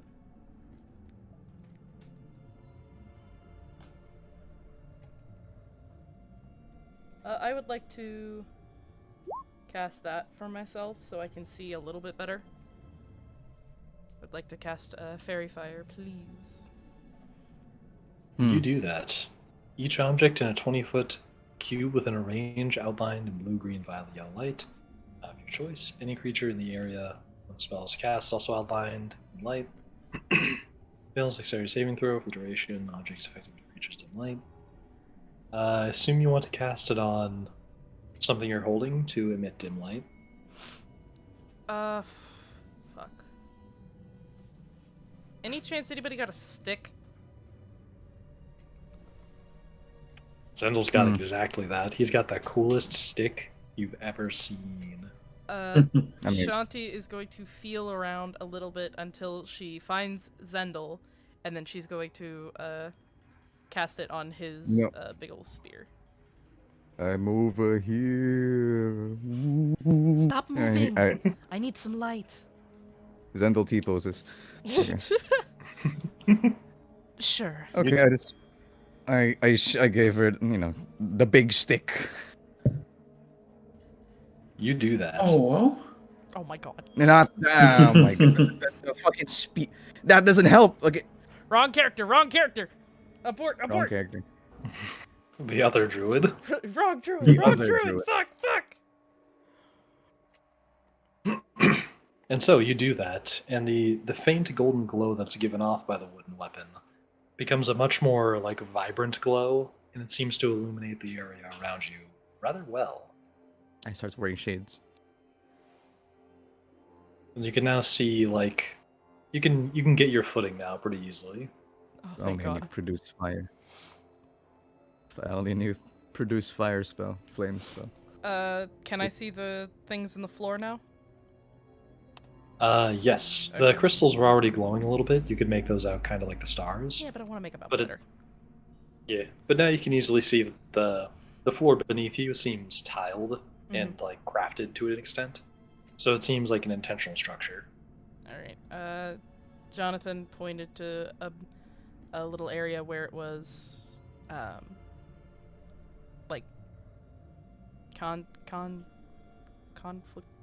Congregating. Thank you! The center of the dome. I almost said conjugating, and I was like, wait, isn't that sex? With the light, the floor looks a lot more bloody. This is not fun. Conjugating is language. Oh, fuck. Oh yes, that's also an important point. Is you now notice that there seems to be some off-colored blood marks on the ground. Shanti kneels down and gently touches the blood. Is that dried blood or wet blood? It's very dried blood. She kind of drags her finger across it, lifts her finger, and just rubs it between her thumb and her forefinger and just goes, "This was in my dream as well. So much blood." And all of a sudden, from a distance, your hearing picks up on some groaning. Seemingly in the direction that Jonathan was pointing in. Shanti's gonna go towards it, because if there's someone she can save, she's gonna save him. So she's gonna hear the groaning and just go, "Hello? If you can hear me, make that noise again." Hey, hold on. Shanti's gonna run that direction. Do you all follow? Fuck you tall people with your long legs. Yeah. Shanti's not that much taller than you, dude. She's 5'4". I am for something. Do you want to be carried, little man? No. Okay. So. Are you guys gonna follow me, or are you just gonna let me run off to certain death? He is already running. Okay. Yes, we are following. Okay, cool. What do I come across, Makeshift? As you start getting closer to what seems to be the center of this dome, you see that there's one of those dark elves from your dream, and he's still in the midst of crawling. He managed to make it to some sort of exit that's nearby. He's crawling away from it. and he's groaning in pain. It seems like he's really, really weak. Please tell me I have one that doesn't cost a spell slot. I do not. Oops.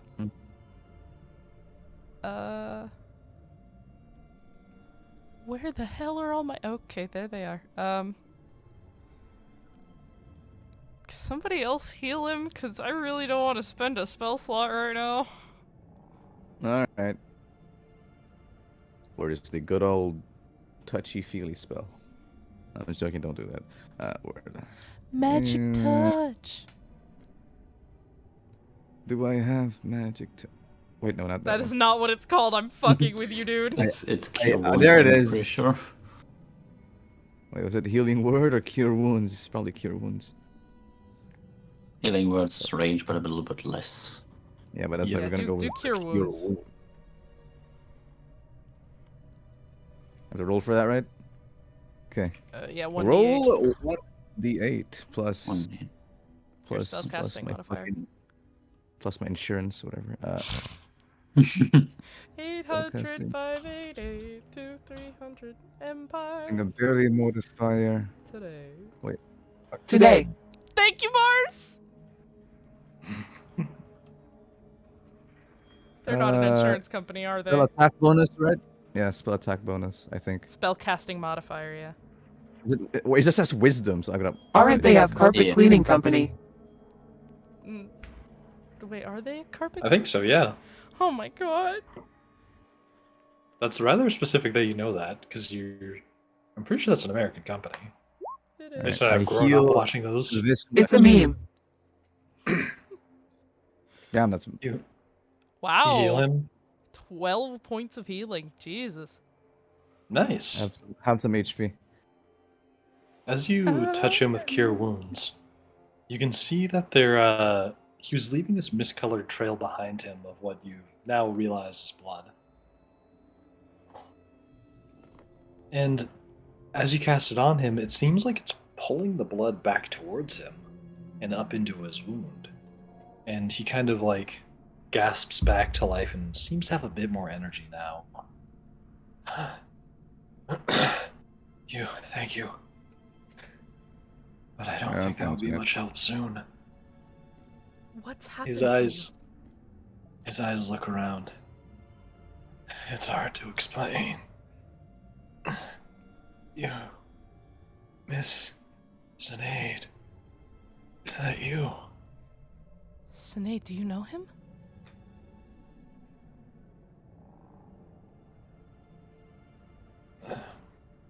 I don't think they've ever seen me. Well, this is what I told you about.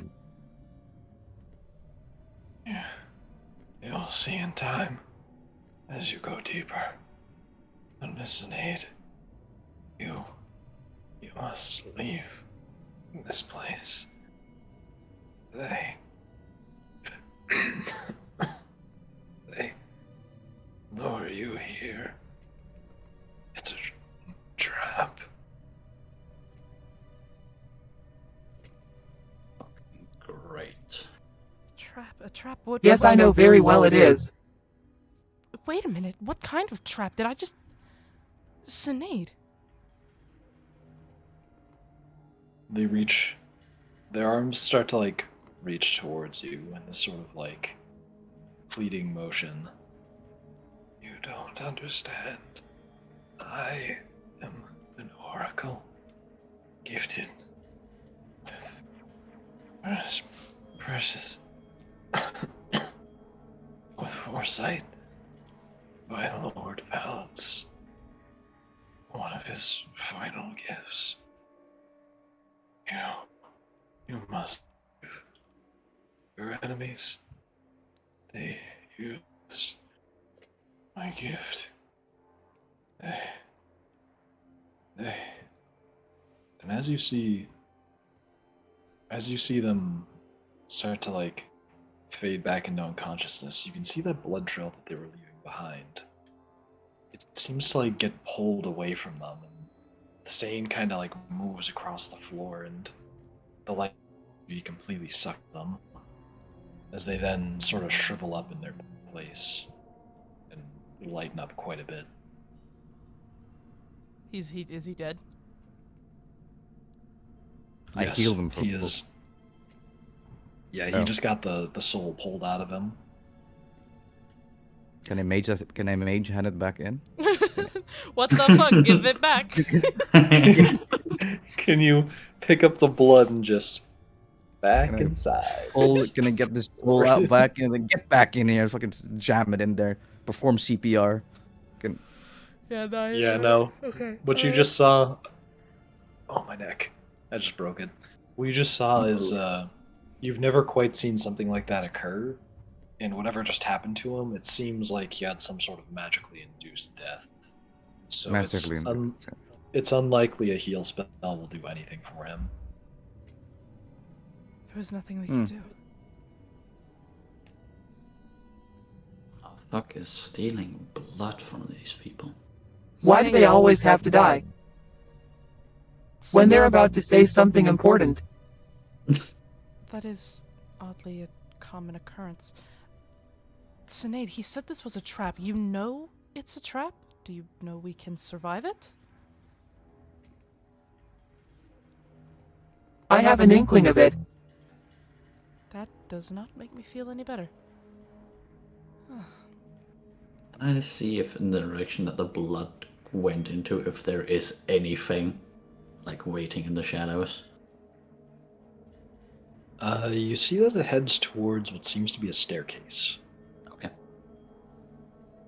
And next to that staircase seems to be a large, it seems like a stone covering. Like there's kind of like a C-shaped slice in the ground, and it seems like it's a spiral staircase.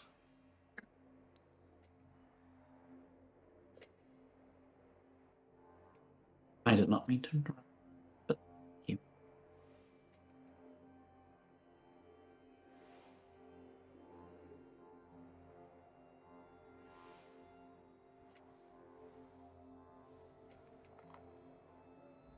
Are we gonna go to it? As I said, You pointed I out mean, to us? I was waiting if you two had still something to talk about, but Nope. yes. Well, you had a fucking staircase in your vision, right? There's one right there, and that's where the blood goes. Oh, fuck me well, sideways. only one place to go. Right, fine, let's go. you all do that, and head down the spiral staircase. As you do that, let me just look at the notes real quick. I live in misery. Resist, puff, resist. So as you're walking down, you're starting to see the occasional bodies appear just like they did in your dream. And the staircase seems to go very, very deep. Like you've been walking for a good amount of time and just seeing the occasional body crawling along the staircase. I'm assuming it's been about a minute by now. Probably longer. Yeah. Yeah. The fairy fire goes out and she hands the spear back to Zendel and just decides to keep a hand on Henry as they descend. Word, I mage you do hand it that. back to me. Yes.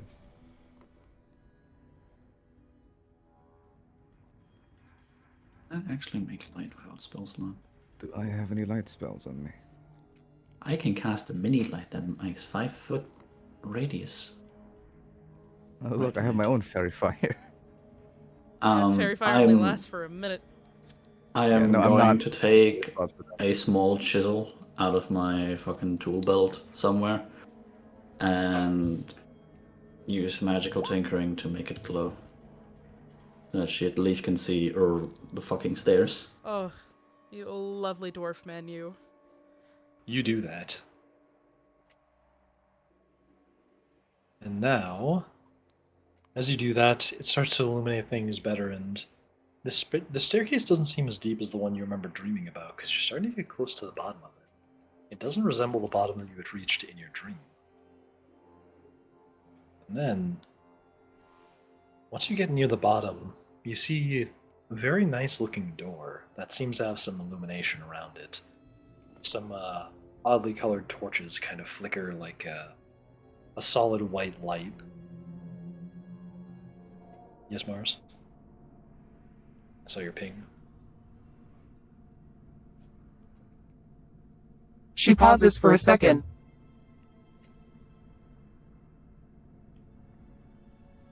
I hate this place. So much. Care to explain why? Yeah, you're starting to worry me, Miss Cynade. People like to think they know the future.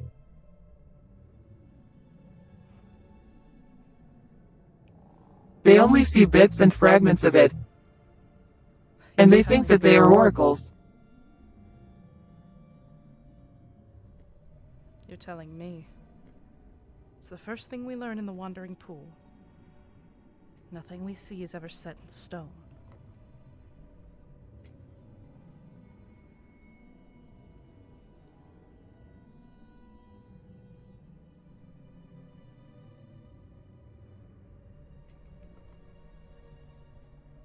If you align yourself that closely to what you think is the future, it's going to end up happening. Exactly. That's why Founder Luce wanted to change it.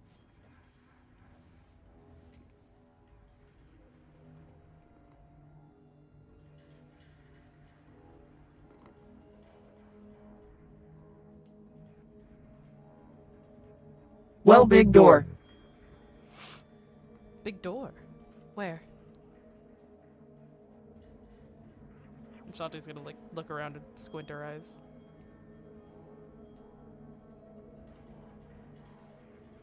She takes her head and aims it at the door.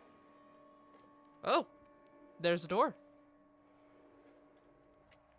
So who wants to touch the door? Because it ain't gonna be the blind woman.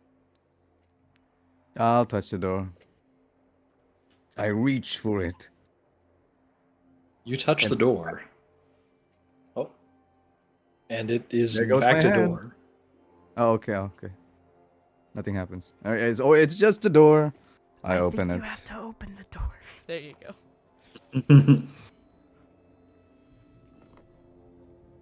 So what's Hey beyond guys, the door? nothing bad. God damn it, he fucking tripped. Somebody help him up. As Zindel pushes on the door and it squeaks open. Or no, he pulls on it. It's a pull door, I'm pretty sure.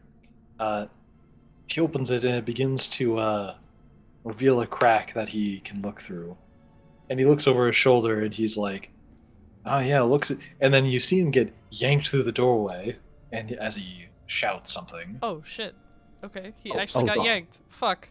I Those fucking accurate. yeet the door fully open and run after him. And you immediately see him on the other side of the door, just kind of giggling. I still run, but into him. Fucking brother. Oh fuck! Sorry. God damn. Really? Gotta roll off of him. All right, stand back up. Shanti's Keep gonna walking. enter the room, and I'd like to I'd like to trail my hand along the wall to see if I can find a torch or something. There was a torch just before the doorway, but there actually isn't a wall here. What you see stretching out before you is actually an entire underground city. The ceiling seems to be pretty high up. It's sort of glistening with lots of little bits and lights. And there seems to be a whole city beneath you that has various torchlights shimmering from outside. No. Shanti Kind of realizes that it's an underground city, and she just backs up and puts a hand on Brock's shoulder.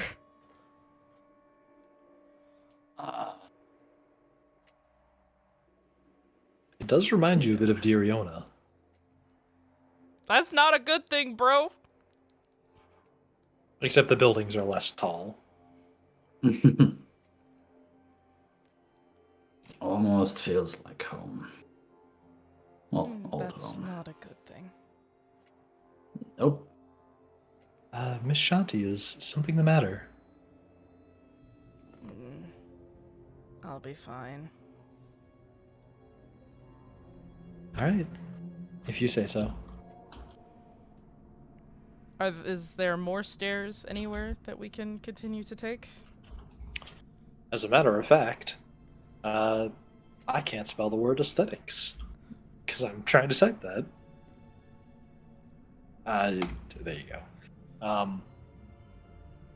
So in front of you, you can see there seems to be kind of this large entryway kind of staircase, almost like what you'd see leading to a palace.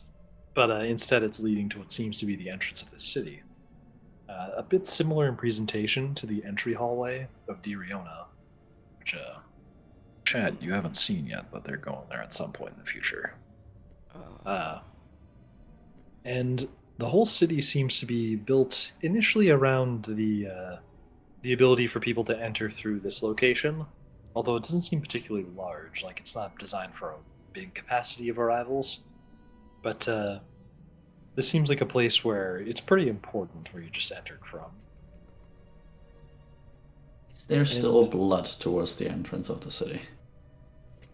Yes, there's still a good amount of blood leading towards that door, although it seems to come from no directions in particular. But on not too far away, well, it seems like there is one direction it's coming a little bit more from, which is there is a pretty large looking and fairly well lit temple not too far from the location you're at. And that seems like the place that has the most lighting. Everyone for investigating that big ass temple. Yay. A temple in an underground city. You drank the last of the mead, didn't you? Yep. Maker's breath. We can get more. For So some reason, I don't think there's anyone alive to sell it to us. That does not mean it's not there. Yes, but like Cynade said, in and out hour tops. And I'd like to keep it that way. Let's just go.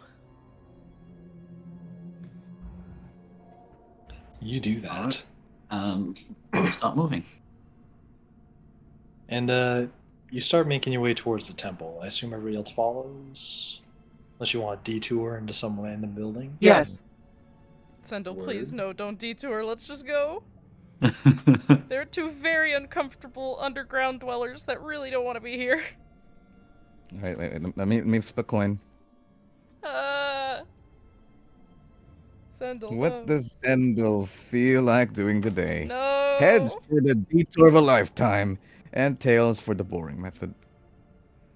You say it's boring. Son You of have a- no idea what's... Nah, Zendel's chaotic, but he fucking did a detour. Alright, I can continue. I did not detour. Word.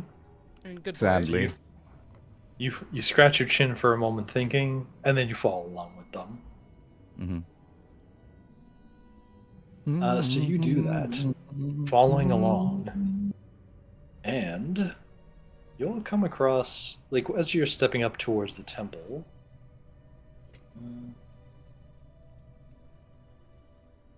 as right at the entryway, there seems to be some prophetic drawings. Just based on kind of the way that they're sketched out, it seems like there's a flow of events being depicted, rather than just some nice artwork. And as you're looking along them, you pretty quickly realize that one of them looks to be a very tall-looking tiefling in a set of armor. And they do have some resemblance to Cynade. Shanti is going to approach these drawings and hold the chisel up to them really, really close and squint hard to look at them. The chisel, what?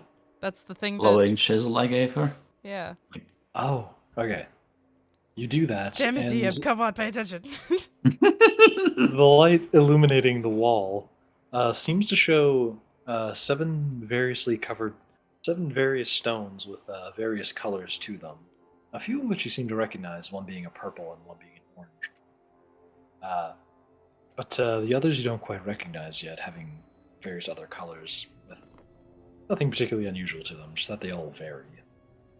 And it shows the tiefling in the drawing, presumably Sinead, since they know her, being surrounded by these various stones. And then, further along the mural, it shows these stones inside of a large stone clock tower. And it shows the reality stone inside the forehead of some unknown face. But then, just after the clock tower and the stone in the forehead of someone, it shows a large skull. But then after that, you can see that everything continuing on from that seems to have just been completely smashed. It's hard to tell if it was intentional, but it does look a bit like the building was like starting to crumble here. But it might have been that somebody was trying to break it. This is everything we've been through. More or less. Just ignore it. Really, Cynade? You're asking me to ignore it?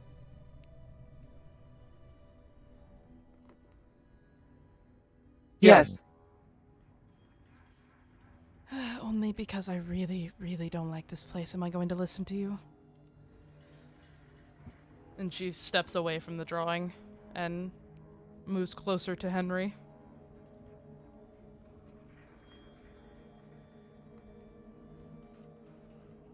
You do that. And then... Look, if we dwell on this, it takes our mind and it us to where they think we're going.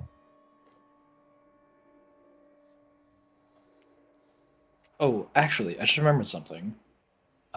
Everybody give me a perception check. DC 18. Perception. I forgot to do this. Oh my. I forgot to do this when you were outside the temple. Perception. Get off my spell sheet. 19. 19? Yes. And Jesus Zendel? Christ, Cynade. 37. Sinead definitely passes the perception check. Fuck me. Damn. She sees the world. And Zendel, what'd you get? Oh, right. I have to roll. Let me. Wait, is it passive or no? No. Not, Nope, it's not active. the passive one. Alright, active. Sharingan. It's gonna be. Fucking oof. I Zendel was see too busy. nothing. It's a He was- wall. He was thinking about where he wanted to detour to. So before you all entered here and when you looked up at the ceiling, you all noticed that it did resemble a starry sky, but it seemed a little almost like directional. Like you could pretty easily see the depth to it. So you probably weren't looking at like a window to like the outside. That was probably just something that was on the roof of this place. Which is kind of weird because you've never seen anything like that before. I'm going to guess this is a place for those oracles.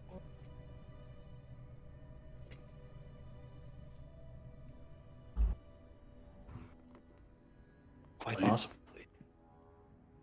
I think they're asking Cynade. I'm just making a general question. Ah, General question. oh wait, to me, the DM? No, I No. was doing the How I Met Your Mother thing. Probably their society printer which worships them. Oh, Their God. society printer.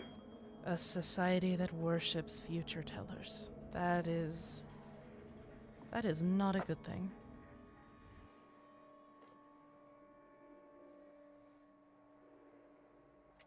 And Society. Is think Jonathan this with is- us? yeah, he's also here. He's just chilling. Okay. He's a biologist, not sure. not a historian. I was just about to say he's a biologist. I don't think he really. Actually, I'll see if he understood. He's not a He's history just nerd the- like me. Oh, he got an 18. God damn it.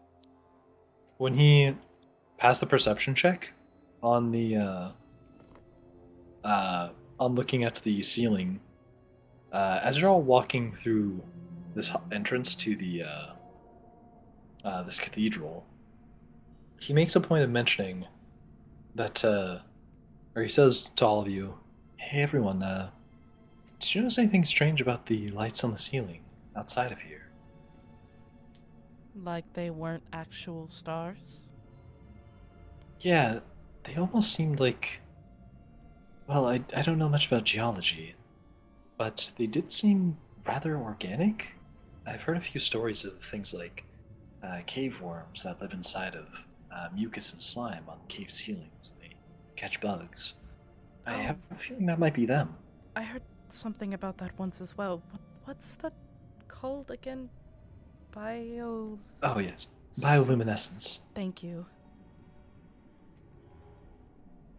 That could Yeah. possibly be it, but I'm going to be really blunt here and say I don't care. I would like to find the stone and leave. Understandable. Just interesting that I got to possibly see them in person. Oh, it's quite interesting. I wish we had better time to explore it, but... It's probably one of the best areas to see them in person because you don't want to see that anywhere in Diarona. Those caves that have them, you get the army. Don't know me. Real quick, the two maps you gave me, the hallway one, that's the one we were just in, right? When you Yep, designed it? that's the one. Not the big Oh, one. okay. Not the big one. Then, as you're passing by, you see a staircase on the far side of this hallway. It seems to go up towards the rest of this building.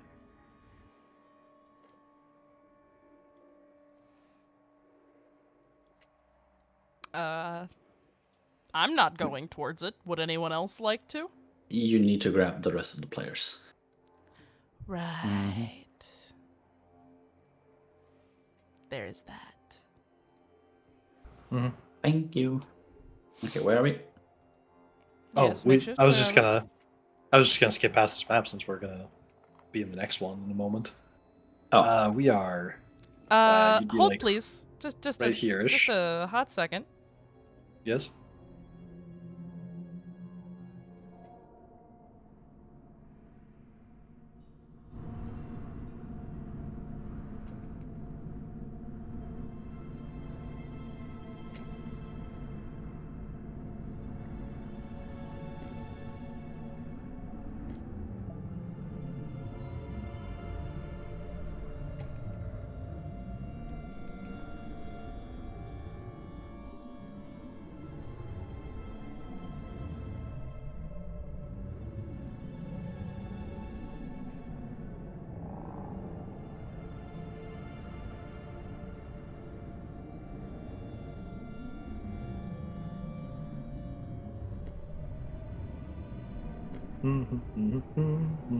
Very much solved. My apologies, Chad.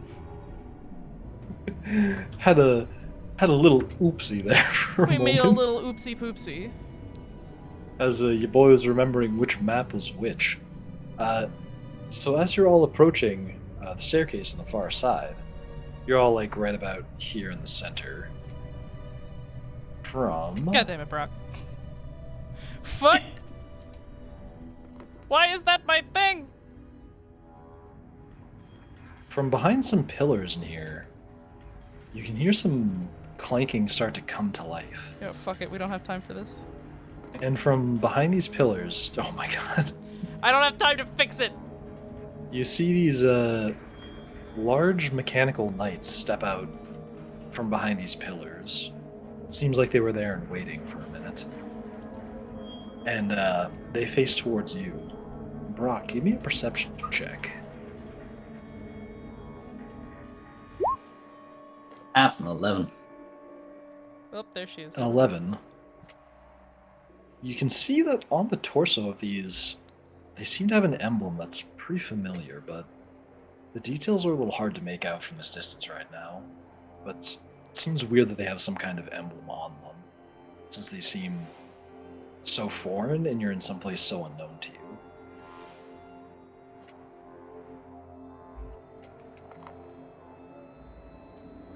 Are they hostile? Yes, they are very much drawing their weapons and moving towards you right now.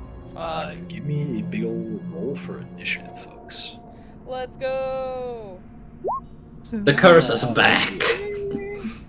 Fuck. Hell yeah. Give me just a hot second here. Not bad. Not super bad. And then we're gonna do an initiative. I want a speed lord.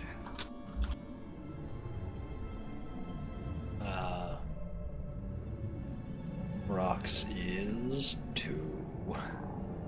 Damn. Oh, hell yeah. Look at that 20. Nice. Shanti, dirty 20. Yes, it was indeed very dirty.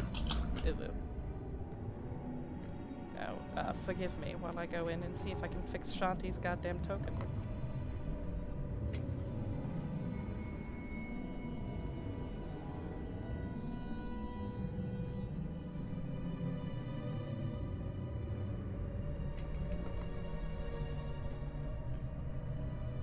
Got their team. Now for the enemies roll. They did I. No initiative corner. Bro, you're fine.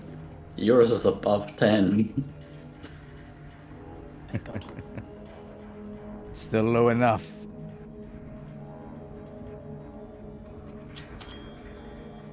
Please let me use the... There it is. I fixed it. We're all good. I fixed it, folks. What'd you do? Word. I fixed Hell, her You, token. you, the token. I fixed Shanti's token. And so, the golems are these like strange looking knights with this odd glow coming from them move towards you. And it is. What's up? I would just like to show you the top of the map.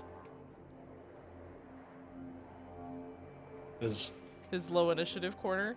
I mean, listen, if Okay, that's I'm the back, I'm case, back. I'm like somewhere there. oh my Okay. god. Get back in here. Okay. Alright, who's first? Shanti, you're Fuck. first. Nice. Okay. You know what we're gonna do? We're gonna do this really fun spell that wizards know. And no, it's not fireball. Good guess though.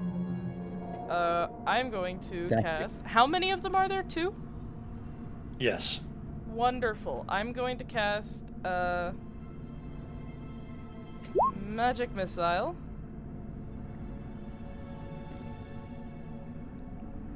I genuinely do not remember how this spell works. Unavoidable damage, Yeah. essentially. That's why it's so good. Yes. You do that, and A dart. Okay. 3 during darts. A dart deals 1d4 plus 1 immediate damage. I wasn't trying to roll there. I was just trying to send the goddamn spell description. Can I please roll without the roll 20? sure. Okay. Although I'm pretty sure magic missile just hits stuff when you target them. Yeah, it does hit stuff. Dart deals 1d4 plus 1 damage. Yeah, so just roll damage. And you have like Yeah. 3. I have 3 of them, yes. Yeah, rolled up. Yeah, You okay. can distribute the darts if I'm not mistaken, however you please. Yes. Dart number 1 does 5 damage. Dart number 2 does 4 damage. And dart number 3 does, I cannot make this up, 3 damage. Nice. So it goes 5, 4, 3. I am going 12 to total. I'm going to combine 5 and 4 to make 9, and I would like to hit this guy with it. Hmm. And then I'm going to have the 3 damage hit this guy.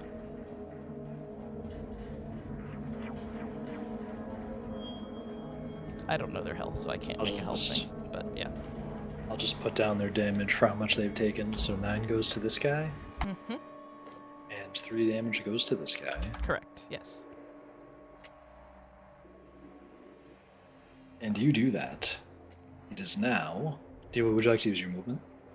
I am going to use my movement to back up just a little bit. Only about 5 feet, so. Word. Hold on 1 second. Let me make sure I don't have anything for my bonus action. Hubbity, hubbity, hubbity, hubbity. correct, I do not. Okay, keep going. Word. Just pull up a thing.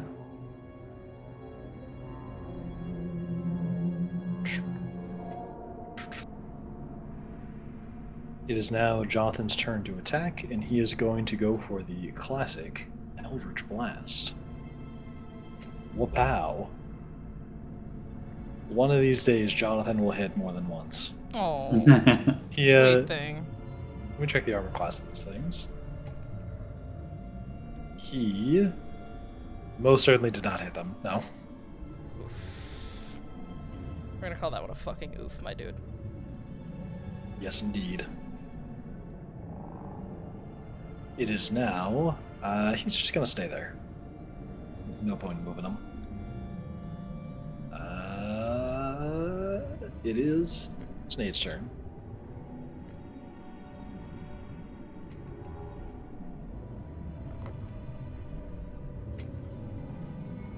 You cannot measure Okay, the distance let's between you and the low initiative do corner, wasp Zendel. smack. Do hust smack. Do what? Do hust. Oh. Do hust. Jesus Christ. That does not beat their armor class. What? Oh wow, damn. I'm looking at the stat block I got sent. What?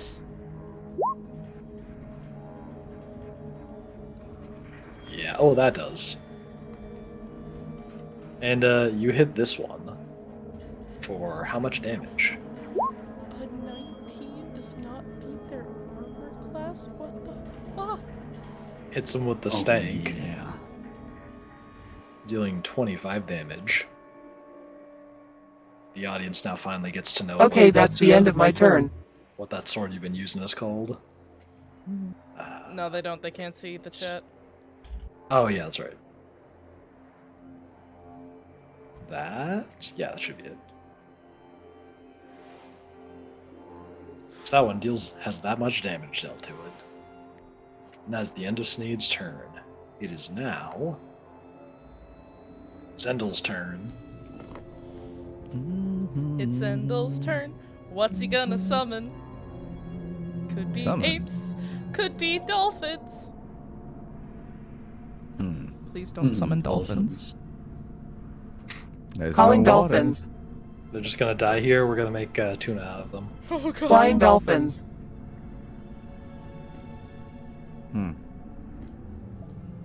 Let's see.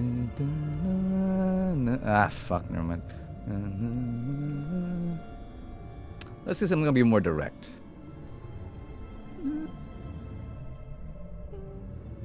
I cast yada yada.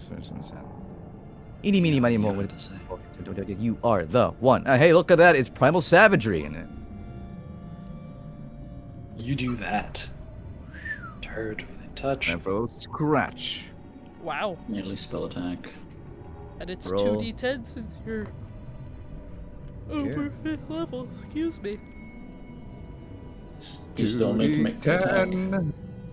Roll Plus, up that damage.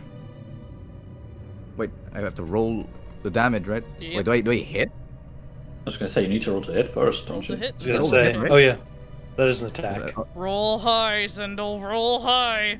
19 doesn't beat their armor class. All right, macho man. Oh, hi, yeah. But okay, it's 1d20 plus any modifier, right? So that's Plus your spell attack modifier. Wisdom. Wisdom and proficiency. And in 20. Please let 20 hit. You If 20 managed to doesn't hit. Oh, thank God. Okay. Otherwise, I'd be in. You meet their armor class, and you deal how much damage? Roll it up. That's 2d10 for you, Zendel. 5 Oh, damage. 5. God. Oh, What are these things? And what type of damage is that? Was that poison? Acid. acid. Acid. Acid, gotcha. What are these And things? They're like mechanical knights. yeah, they seem really bulky. Mechanical knives. Okay, okay. And you deal 5 damage. And is that the end of your turn? You still have some movement. No, wait.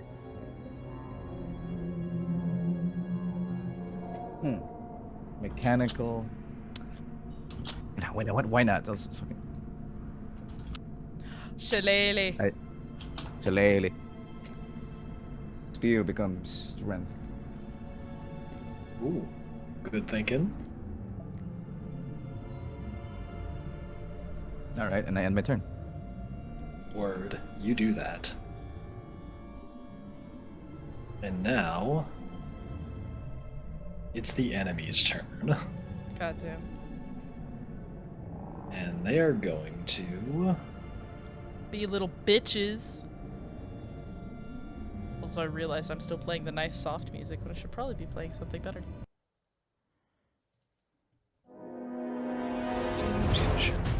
Where's this thing's attacks? I think this PNG might have. Oh wait, no, here it is.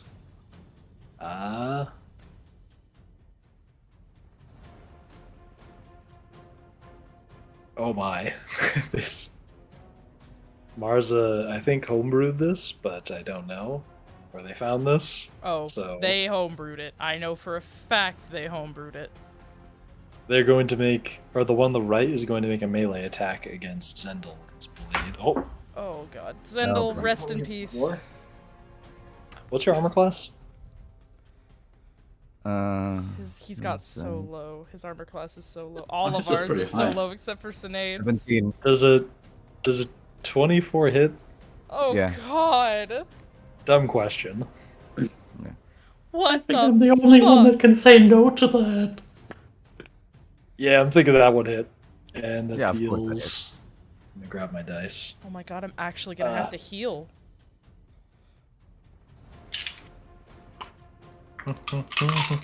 I'm gonna use my pretty purple and blue dice It's a good thing. Why did I have describe sorry that? for him. when I'm wearing a maid outfit. I am evil. Yeah, you are. Jesus fucking Good. Christ. Deals 4 plus 1 plus 18 damage. I see.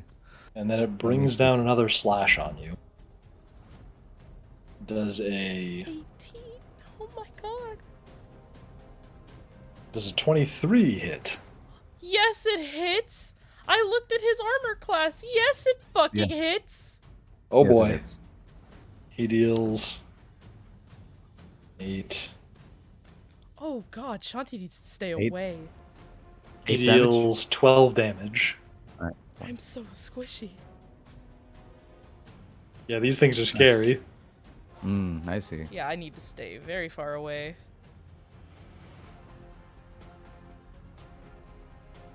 And then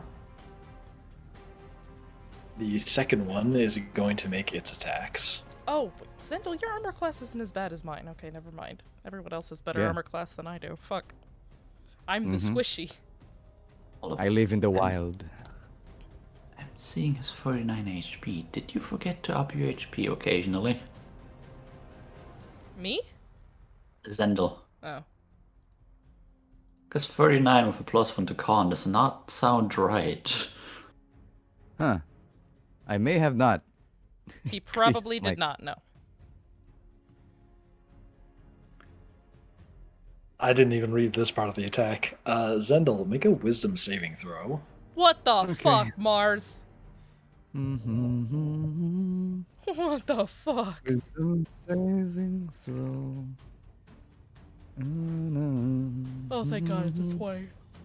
20. You pass. Saving my ass tonight. Yeah. I probably You should are increase my not- con. You pass the save and nothing happens. Good.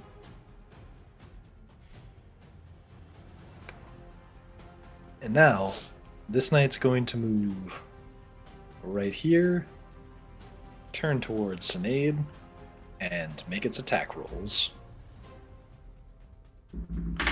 Look, the one person that might actually be able to survive it. Does a... Oh god. Does a 24 hit? Yes. Jesus All right. fucking Christ. I'm just gonna take these and I'm just gonna So, Brock, right regarding my hit points, level up how And again? it deals... what was the math I was doing? Wait, what? As it really Two. to add 5 plus your constitution modifier every level, so plus 6. It deals 18 damage. Probably not, unless... Roll 20 doesn't do it automatically, right? If you just up your level manually, no. Well, shit. Do I have to make a wisdom throw? Yes.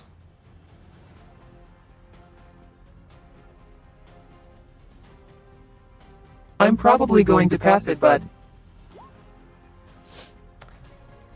Let's Oh shit, see I did here. not. Oh, Wow. Didn't pass it. You now have a hex placed on you. And Wow.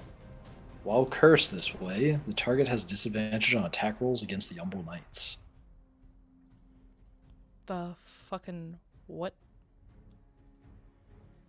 You now have disadvantage on attacking these things.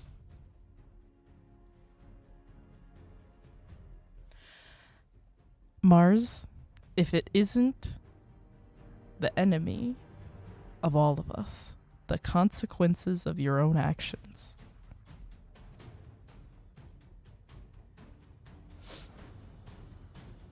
Mars. I just know asked what me I to am read- doing.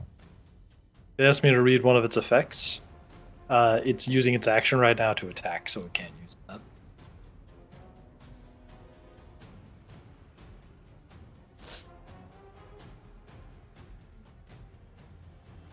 Just a moment. Alright, is it going to make another attack action? That definitely hits. And it deals 17 damage.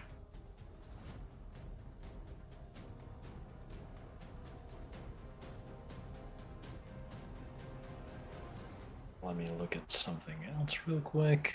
Okay, these things actually hurt. No shit, Sherlock. Shanti, you need to back up. Shanti looks over at her and just went, okay. I have 11 fucking armor class. It is now Brock's turn. hey, Finally, fucking finally. the second person that Sure. could actually do some fucking damage. Show them what for. Considering that Cynade is keeping this guy occupied, he will move over here and over here and tell Zendel to back up, Zendel. That looked like it hurt. Mm-hmm. And it did. you told me something about the symbol on its chest being a magical thing. Can I somehow see if I can recognize it? You now look more closely at it, and it seems like a more antiquated version of the seal of Vestia, which is really strange. Like, it seems just have a fewer details, but it's the seal of Vestia. You recognize it. It's just much older. Okay. The armor it's wearing, is it metal? Good question. Oh, okay. I think it is. I would like to cast Heat Metal.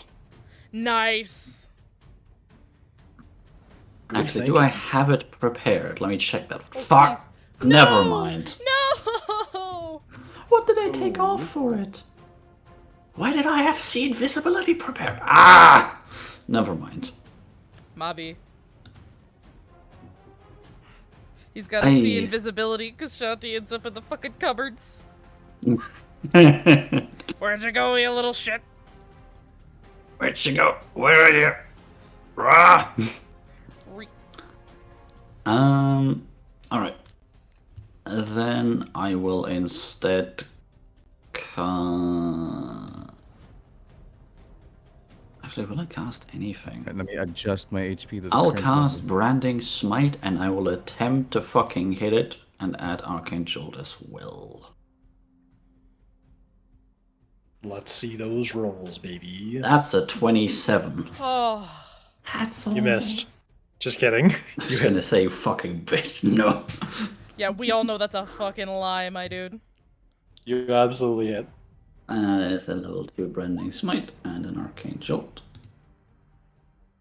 For 7 bonk damage, 3 force damage. Oh, that's low fucking rolls.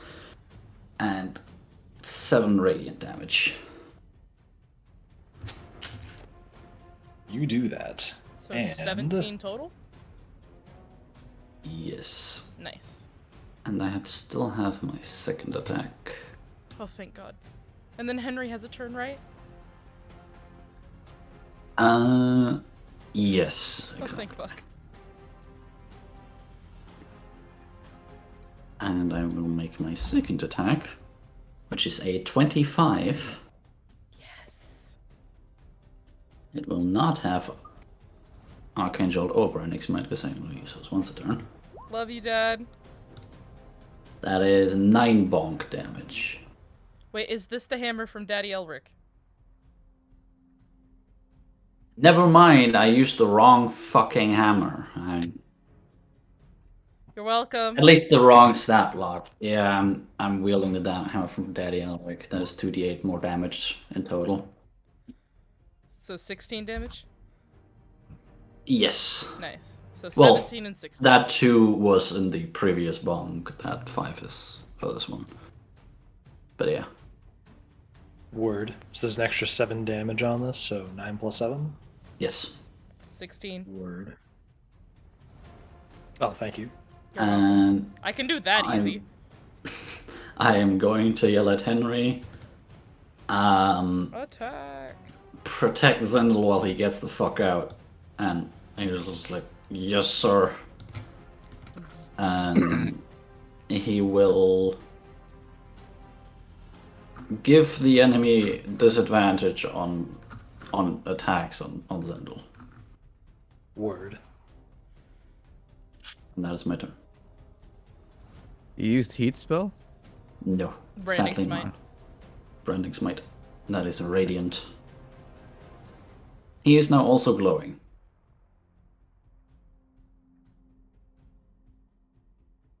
This guy. Nice. He is glowing. And that is the end of initiative. We're going back to the top with Shanti.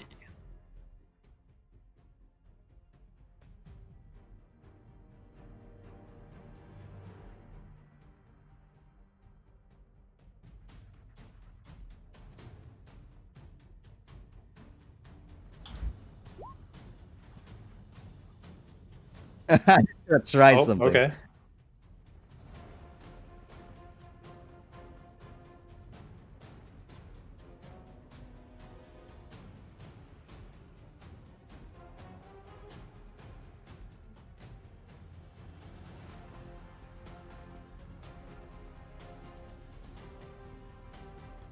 The ceiling in this room? Yeah, that was the ceiling of the outside tunnel area.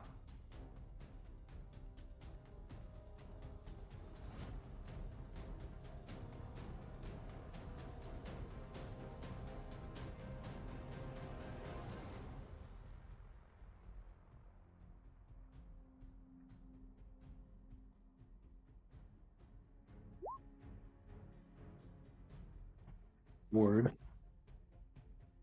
Which one? Alright.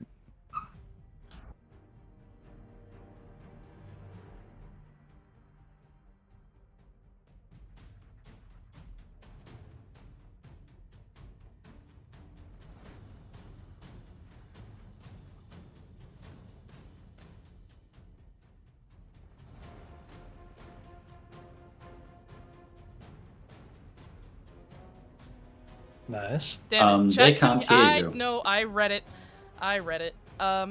Sorry, Chet. Chet, to summarize what I just fucking did.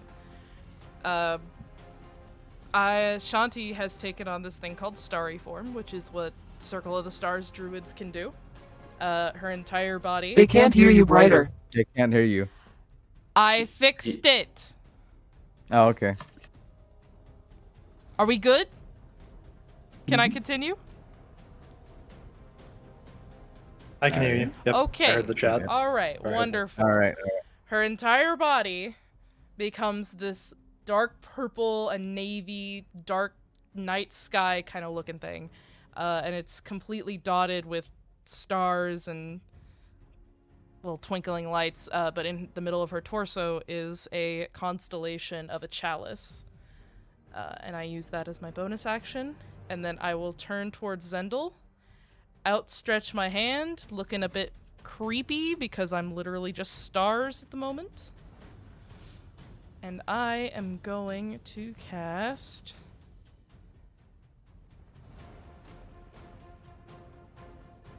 Cure Wounds at level 2 on Zendel. Let's see how You we do go. that. Which, that is indeed 12 healing. 12 healing, yes. I had to 12 read it. healing. That's... My life returns. Yeah. Actually, does that already include the And- chalice? Oh, that does not already include the chalice. Hold on one second. Because she is in her starry form with the chalice, I get to roll a extra d8 plus my wisdom modifier. To the heal healing yourself? Nope, to heal you. Oh, again, another You heal. or another creature within 30 feet of you. You are definitely within 30 feet. Yes. My wisdom modifier, that is... Let me find it. 4. Just give me just a second. That is 9 extra healing on top of that, so that will be 21 healing for you, Zindel. Oh, alright. You just got healed by a can't- really freaky star creature behind you. I don't want to think about it. Alright. I wonder if they're weak to fire. Me? Not you. No, not Oh, you. the knights. Them. Okay. All right. Are you weak to fire? I would like to know that too. Yeah. Yes, she is. Alright. All right. That is every all of my living actions creature, that I being do set not on wish. fire hurts. Yeah, Kellen would know. That is all of my stuff because I refuse to use my movement because if I get any further away, that might impact healing ability.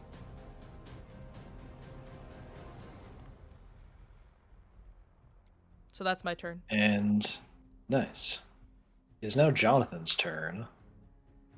Who's going to move up close to this one. Don't do that, dumbass. And, Don't do that, dumbass. Not Johnny. Jonathan. Whatever his name is. There's too many Johns. Actually, he would have been too Johnny. afraid of this thing. He's gonna step back. Now that I think about it. He's a bit smarter than that, and he's gonna make an Eldritch Blast. Good boy. Good boy. Finally, that one hits. And it deals 1d10 plus his modifier. It deals 10 damage to it.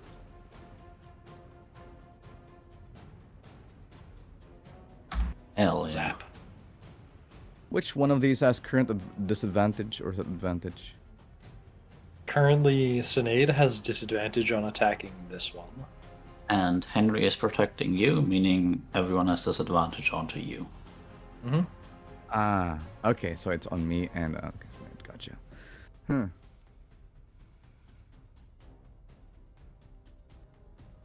Better finish this thing off quickly then.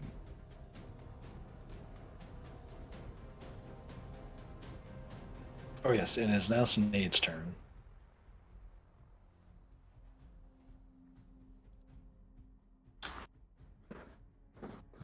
I have an inkling of who made these things.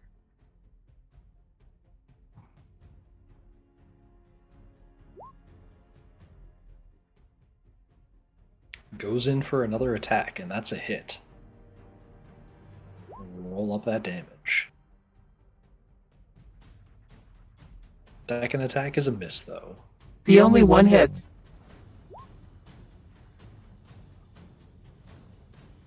Thank God for our main damage dealer, Cynade.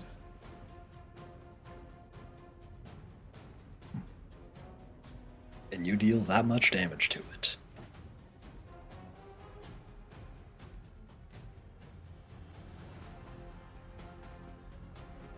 Seeming to, when you strike this one, it seems to really rattle it a good amount. And it, but the armor stays pretty firm, even though it seems to have been struck quite hard by your sword.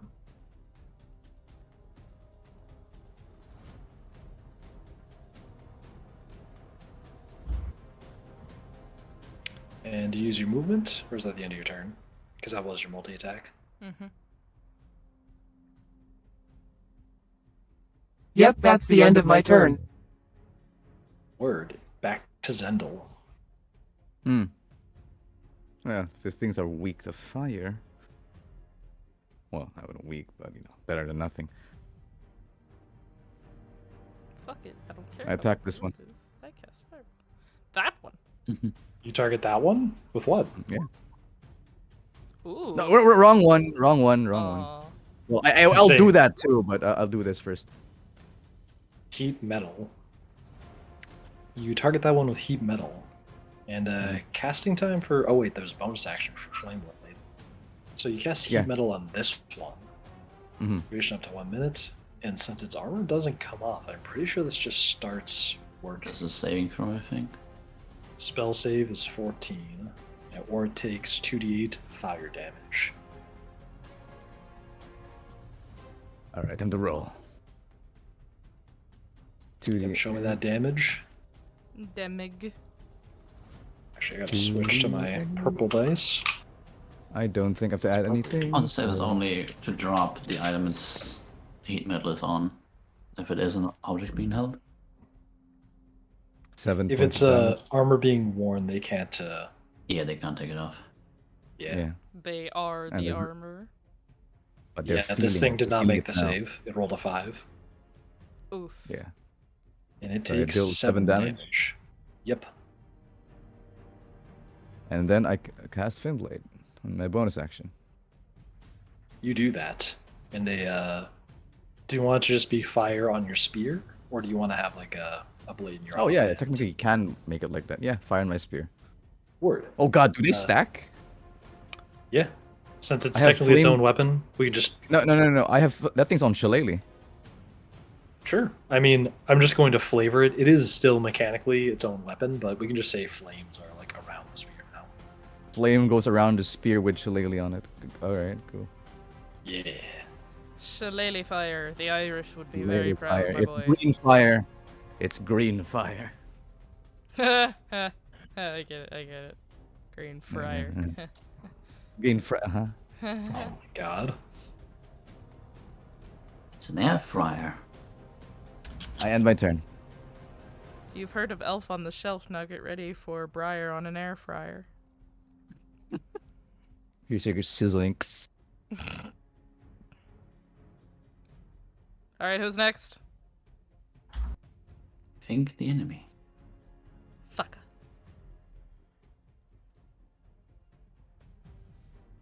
It is the enemy. This one on the right is going to turn its attention towards Brock, who just smacked it a good amount. And it's going to make an attack. Does a... Where's its modifier? Does a 16 hit? No. Nice. It whiffs that first attack against you. Does a 18 hit? No. Nice. And then lastly, okay, that one hit. That it rolled. Does 31 hit?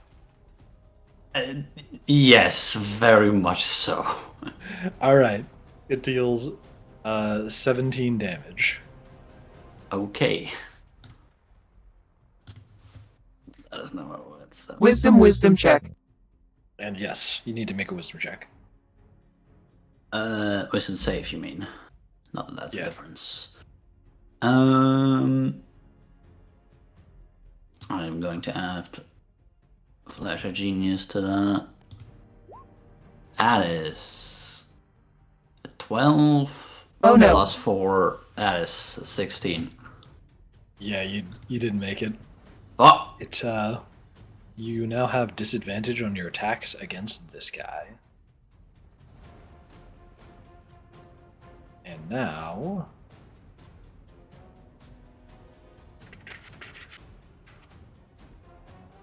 it is going to Didn't it add it automatically? Oh, I pressed the wrong one. That was skill saves.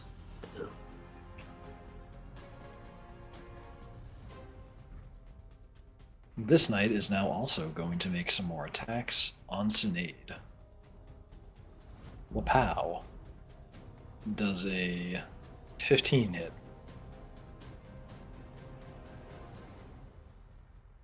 No. This also won't hit because it rolled a 14. Oh my god. It just rolled a 2, a 3, and a 2. So, it managed to whiff all of its attacks as you managed to duck around each of them as the blade swings right past you and just barely misses.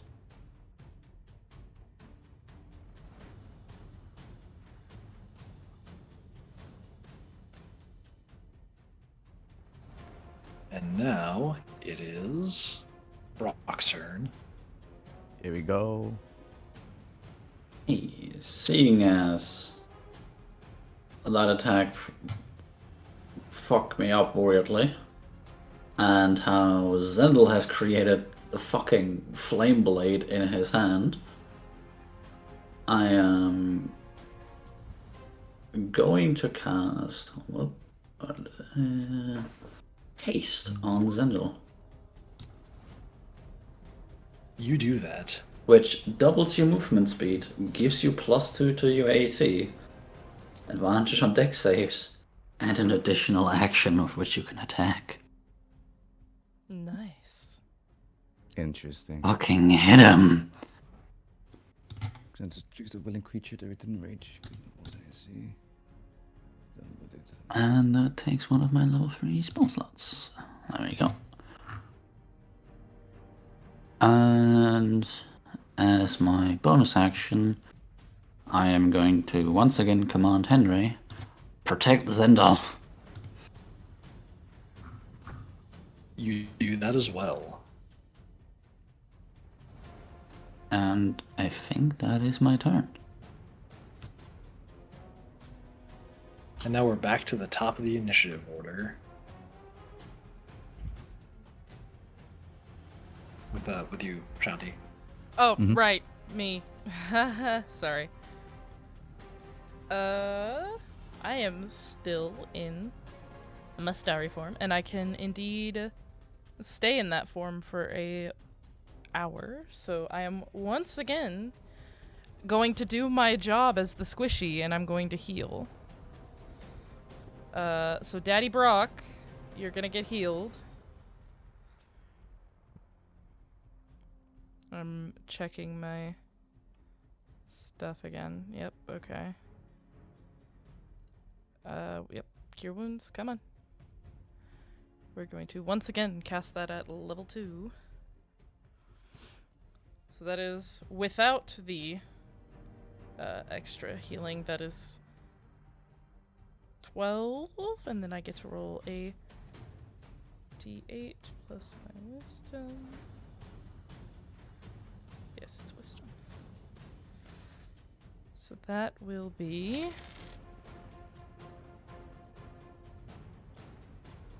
That'll be 20 healing for you. Nice. I am back at full HP. You're welcome. Thank you, daughter. She can't speak in this form. She doesn't have a mouth, so anything said is from me. Although her eyes look like giant stars, so that's kind of cool. Nice. I assume you don't use your movement? Nah, she's just gonna stay back there. Unless she is forced to use her movement, I'm not gonna use her movement. And I do not have... I don't think I'm gonna use any bonus action stuff. Yeah, I'm not gonna use any bonus action stuff. I'm good. And now, you already know what Jonathan's up to. Fireball! Eldritch Blast. Oh, okay. Holy crap, you managed to hit it twice. Yay! Go, Jonathan! yeah. That's our boy. He did it. Hey, not bad damage. You rolled a 9 on the d10. He deals 12 damage. I'm so proud of him. What's the 14 makeshift? Oh, you can see that. I can. You'll know. It's from Okay. something else they're doing. Okay, buddy.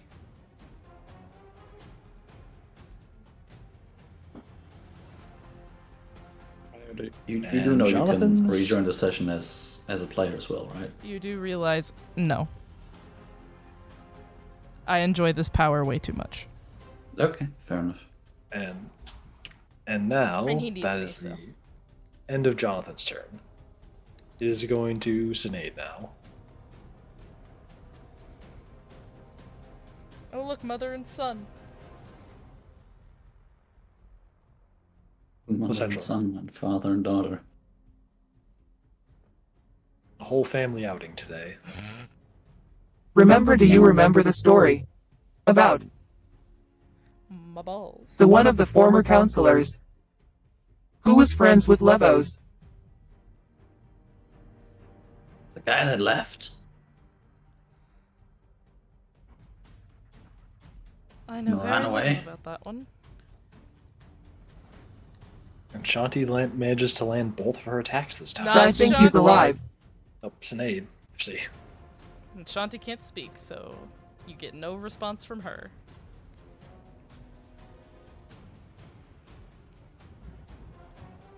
Catch what Sinead said. She said, I think he's alive. Well, that's why they have fucking Vestia's old symbol on them. And with that attack, you see Shanti Yeah, I manage think to... he made these M asterisk asterisk asterisk asterisk asterisk asterisk asterisk asterisk asterisk asterisk asterisk. I love when your TTS censors you. And it's not Shanti. Did I say Shanti again? Yes. Oh, I'm sorry. I'm The main pretty sure- outfit is sucking the brain cells. Quick! Get it off him!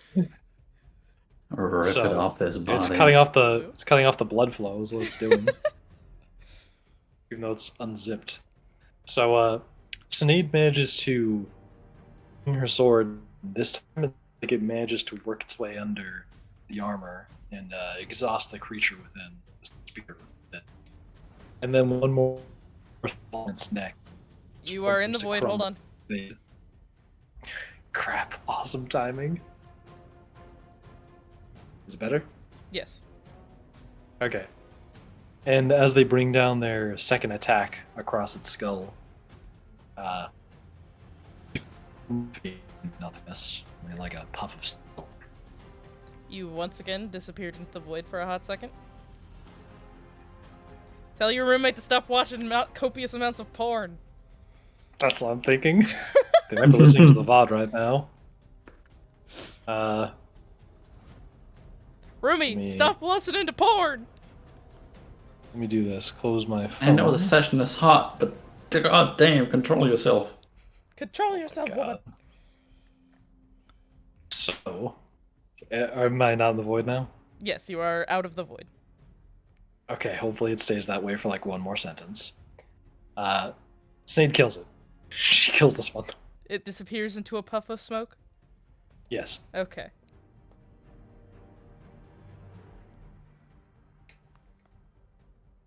Waiter. Alright. And So this one is dead? Right here? Makeshift? and is yes, the one that's in front of Cynade. Wonderful. It is. Goodbye. Yep.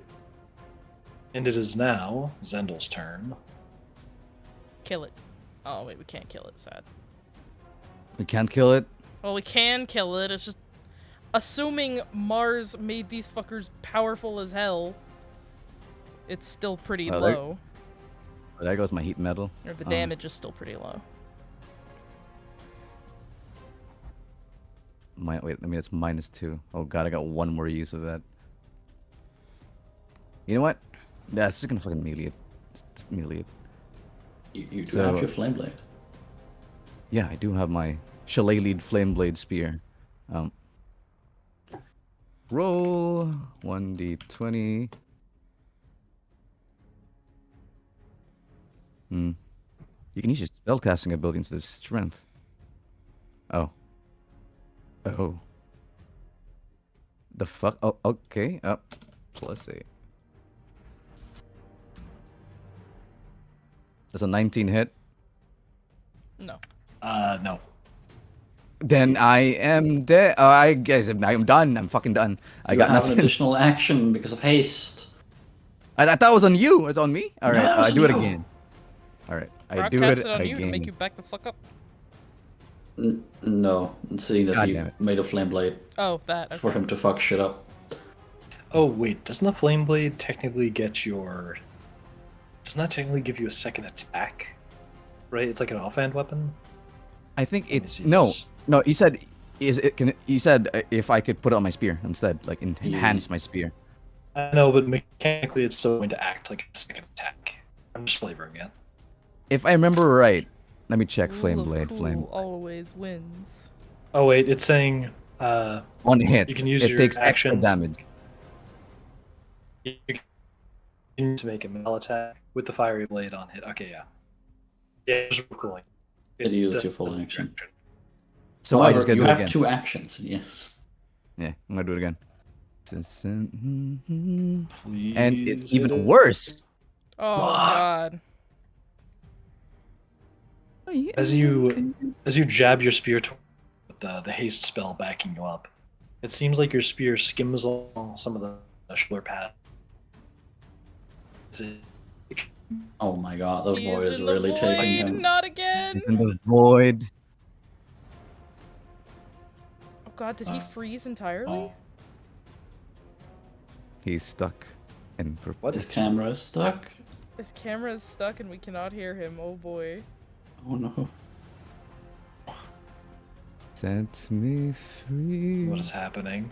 Oh, he's Oh, alive. he's back. He's back. I'm back. He's back. He's back. He's back. Okay. You were saying? What were you saying? The spear skims off the edge of its armor and it deflects it without doing any damage. Mm-hmm. So what I'm gonna do is for what is it? No. Wait, what if this is a bonus? Oh well, I could.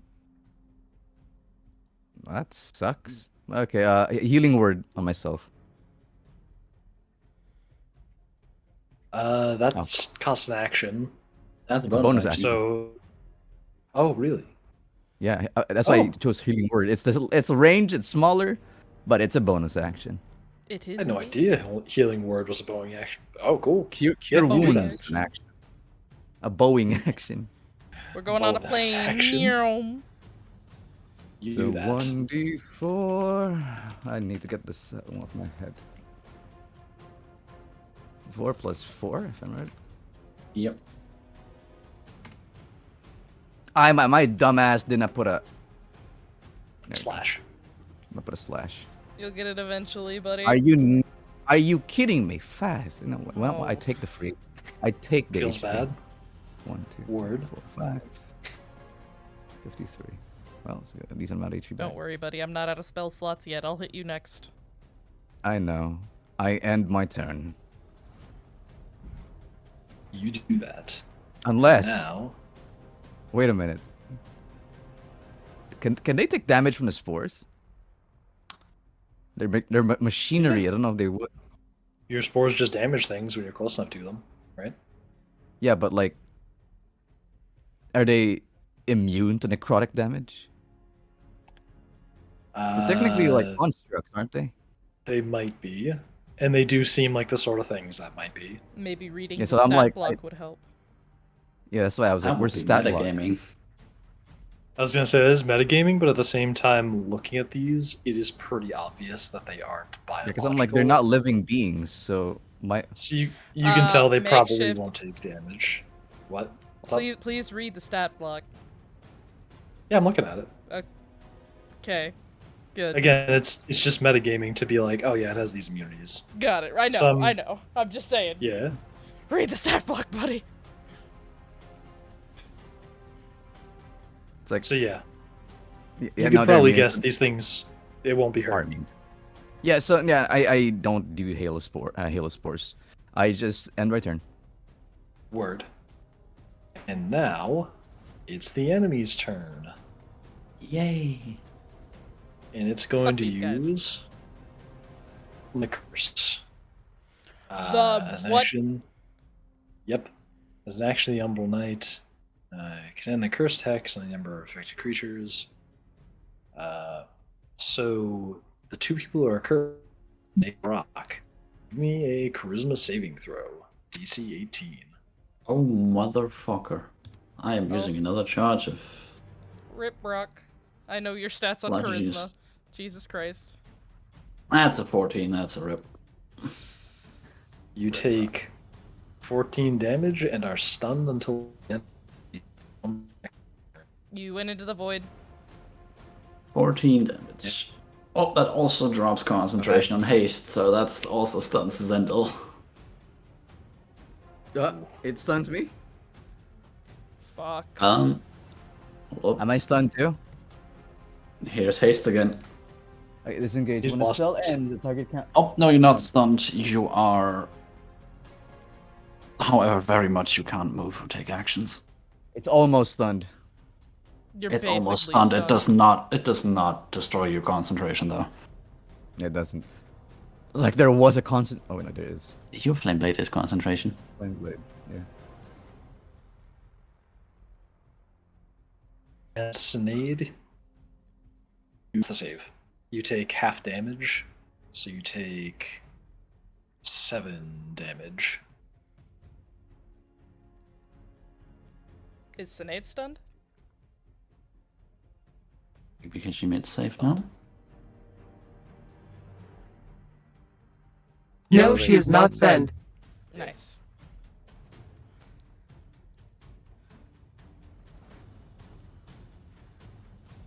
And now...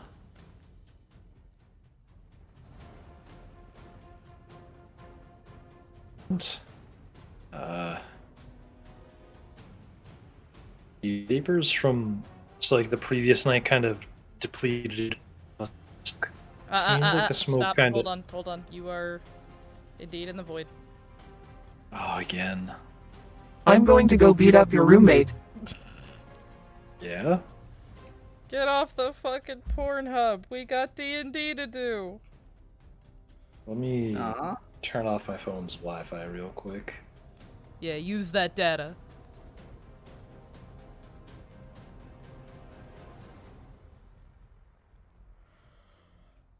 There we go. Maybe that'll help.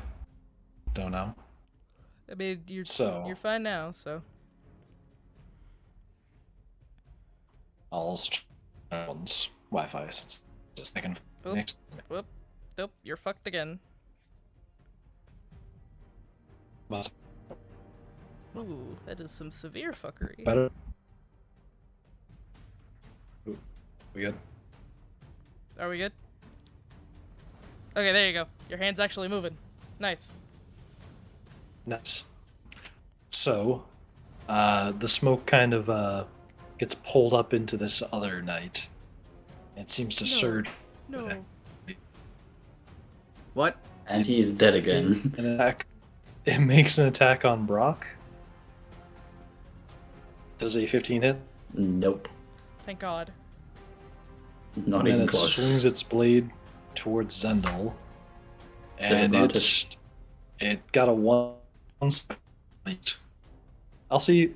I'll roll a second time to see if it is a second one. Now I got a 2. So yeah. Yeah, fuck no. Review on that one. What did he say? What? You didn't get hit. Oh, yes. I I was so still, he missed. It is now Brock's turn. I hope so. I am stunned. It is now Briar's. It's now Shanti's turn. Hi. I am stunned. Shanti? Zendel, what's your HP at right now? Pretty high. I added what was remaining. What? Or what was, What's your HP? What, I was... 53. And what's your max HP? 57. Okay, This yeah, is you're now fine. level accurate Zendel. Mars, what's your HP? You know what? Honest, never mind. You know what? Mars is fucking immortal. Do not worry about me. Yeah, I'm not gonna worry about you. Shanti once again is gonna cast Cure Wounds. On herself. Nope, on Brock. She has not On taken Brock. a single lick of damage this entire time. Hold on, do I have a better healing spell than Cure Wounds? I don't need to. Oh, I just That was realized I basically best have buddy. Remove Curse, and I could have used it if I had it prepared, but I don't. Oof. I don't need to use Cure Wounds. Yes, I do. Shut up. I have You the need to use Chalice a better activated. spell. You were asking if you had a better spell, and you didn't need that. Cause I have not the that Chalice much. activated. Shut up. Good. Good girl. Woof. We're gonna go even higher this time. Because I'm running out of second level spell slots and I might need those shits. Okay. So that is currently 22 healing with an added. Hold on. Where the fuck is this dice? There it is. It's hiding from me. There it is. 28 health. Go back to full health, buddy. I was gonna say I was missing like 14. Don't care. Go back to full health. Nice. It is now Jonathan's turn. Who? He does not have a line of sight on that guy. Does he have any support spells he can use? Let's find out. Because last I checked, he has spells. And he's a bit underleveled because he is not going on adventures as much. Sad. He does not have many spells that can help. He might learn some after this event. No. I'll loan him my spell book. 1, 2, 3, Oh wait, she's a 5, wizard. It wouldn't work. Never mind. 6. He can go this far. Is that line of sight? I feel like Brock's in the way. This. Small enough.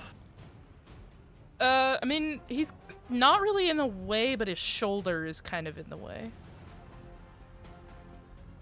Yeah, I think that's line of sight to. And you also remember Yeah, Brock is sure. 4 foot something, so. That's true. Oh, he was. He's rolling that Eldritch Blast. He missed. He missed big time. Back to the usual for Jonathan. He had such a good round. Yeah. And now... Snead's turn.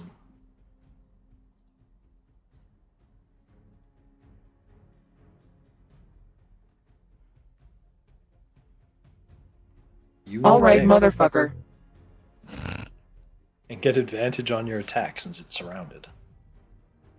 Oh! Oh, that's a crit! That's a crit! No need for the advantage. That is a net 20! And both of those hits. The first one gets its damage doubled. Because I cannot be Yes! bothered to do that Oh, extra. please, dice kill thing. it, Cynade. This might. 41 plus 24. That is 65 total damage. Oh my. Please, please kill it. So these two, it's that damage plus that damage. That's 25 times 2. Yeah, that kills it. Yes! You- Go You get around it, and you like really. It's like that, you know, that image of the Cat in the Hat, where he like pulls a baseball bat behind himself, and he's looking at the back of that kid's head, like. Oh my god, yes, I remember that. That's basically what you do to this guy, and you slice off the top of its head with a loud crack, and it crumbles into dust. Fucking nice. These motherfucking did more damage to me than the god came dead. That's I'm not a fucking god king. Like God kink. Fucking toddler. So he's dead. don't start. I turn off. Anybody needs healing still? I got decent amount of HP. Don't think so. Nope. Nope.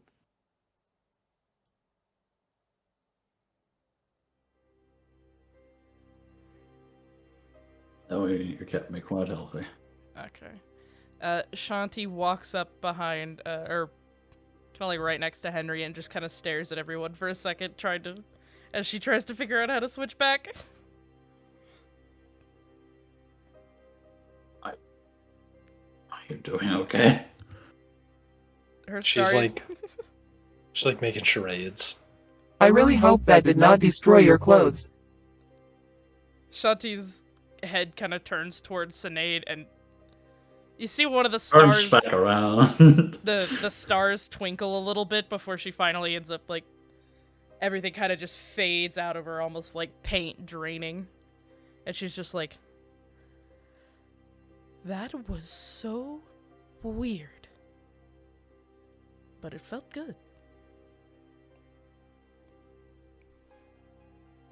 Hell yeah. I think that was the first time we actually needed healing. Well, it's a good thing I realized I could do that. Yes, you did. Oh, yes. Barely inch of my life. That was great. That was good. That was good healing. That was good healing. Yeah. Well, thank Elric. He showed me the druid stuff, so. So that's where you got that spell. Oh, I showed you, alright. She turns on Brock and just glowers at him. I still have that dagger you gave me for my 13th birthday. I will stab you.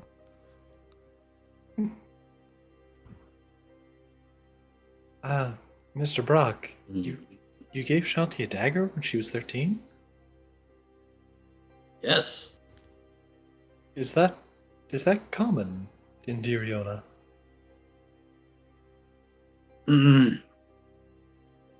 Questionable, but she was not comfortable when she was alone, so I gave her something to defend herself. Alright. We do not need to sit here rehashing my entire story. Let's keep it going.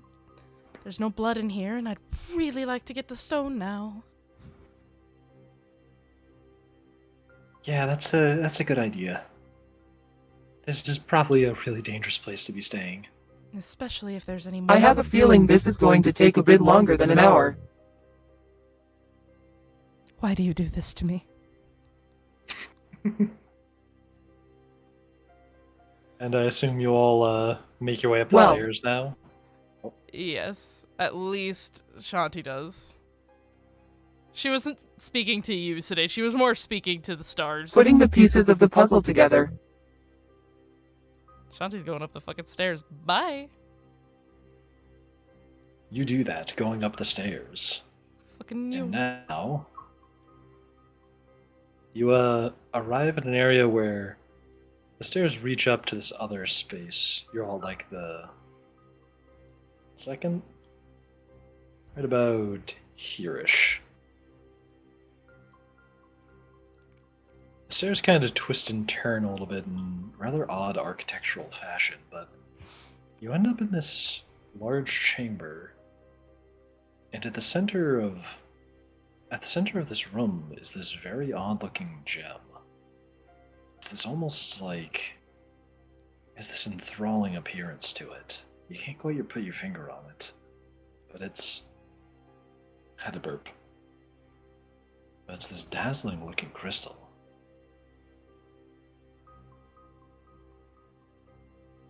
Is that it? Just a moment. No, she asked that to Cynade. Right. Oh, yeah.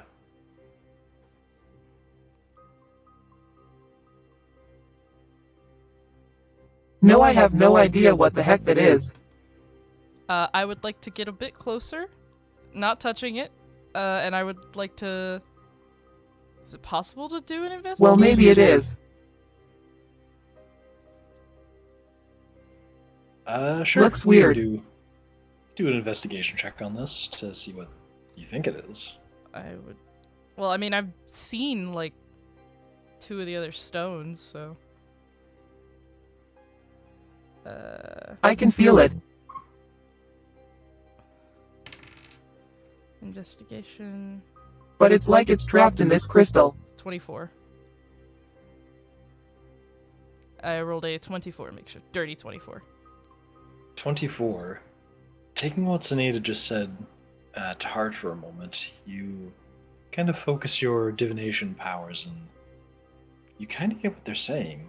You sense the energy from the various stones that you've actually been near, and it doesn't seem like this object itself is the stone, but it feels like it's somewhere deep inside it. It's almost like it's much further away, but somehow still right there. It's like it's bigger on the inside almost. It's hard to explain.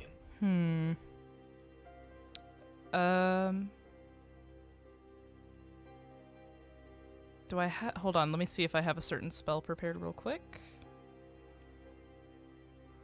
I do! This is why I saved it. I would like to cast Detect Magic.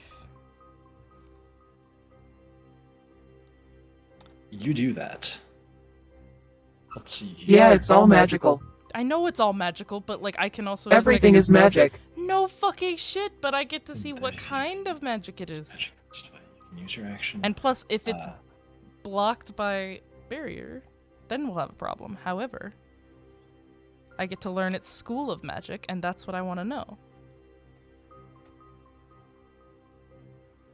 So as you do this, you expected it to illuminate the sphere itself, but it's almost like the aura that's supposed to be emanating and highlighting the sphere, it's like it's deeper inside of it, like a layer underneath it. It's hard to explain, but somehow it's not the crystal itself that's displaying the magic. It's something deep within it. Like this is some unusual container. Some super high-tech Tupperware. Super high-tech Tupperware? No. Are there any seams or cracks in... Or not cracks, but like... something that looks like it could open near this thing?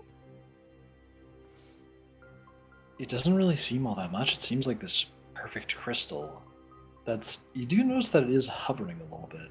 So it's not attached to any structure, but there are sort of like prongs beneath it that seem to indicate some kind of suspension mechanism, but whatever kind of mechanism, it's not one that's visible. It's probably some kind of like magic that's making it levitate. Do I still have that chisel? The one that Brock gave me that lit up? Yes. Sure. I'm going to step forward, real close to it, and I'm going to try and hit it with the chisel.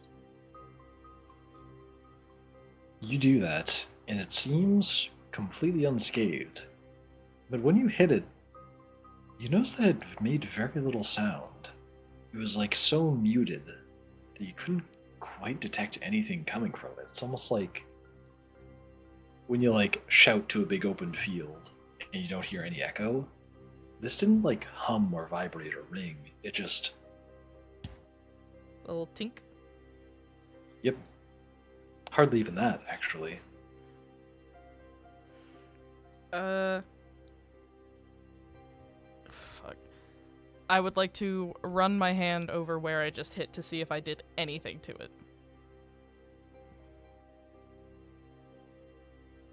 You run your fingers across it, and you kind of like rub your thumb against the spot that the chisel hit to see if there's any sort of imprint, even one that you can only feel with like a fingernail or something that hits a little nick. And as you do that, you start to feel the sensation like you're falling forward. And like, you don't feel like you're being pulled somewhere, but you realize that your balance is shifting somehow. And your hand, it looks different than you recall. Something is not quite right here. Uh-oh. Oh. What the fuck? I pull back from the crystal and I just kind of look at Brock and I'm like,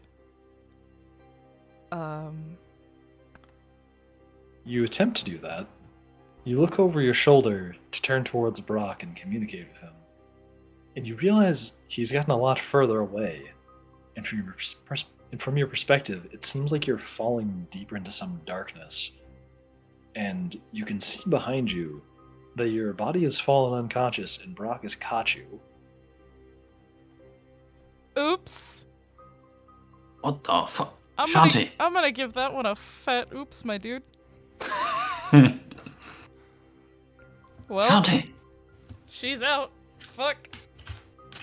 Yeah, you all see Shanti drop cold after touching that crystal, just kind of faint. Oh, fuck.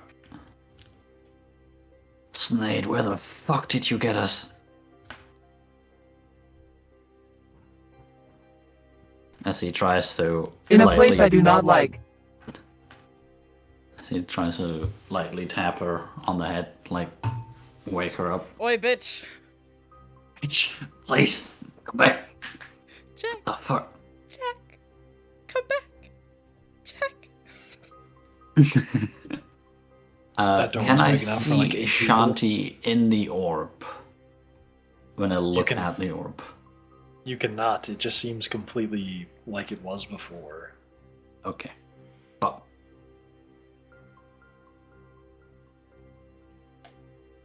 Don't touch it. Don't touch it. Don't do what I did. And then, as you're all kind of panicking, you begin to realize that you hear the sound of some footsteps coming from the opposite side of the room that you entered from. And you realize that it's like a set of footsteps, not just one. And they're approaching closer and closer. Henry, take her. Keep her safe. Henry like cradles Shanti in his arms. And then Yoink. Yoink. from the shadows, you see somebody appear with some figures behind them. The man at the front seems to be this, as he starts to emerge from the darkness. He seems quite nicely dressed, and something about the air, and something about the way his clothing looks. You can tell it's meant to have this sort of regal look, but it's obvious it's the kind of outfit that's prepared for combat. You can see his hip is strapped with a weapon. And he slowly walks, each footstep painfully echoing on the walls around you. Looks like the protection of the Soul Stones claimed her. He stops walking. Fuck do you Well, mean then. with that? Well then, Cynade. It's been a while.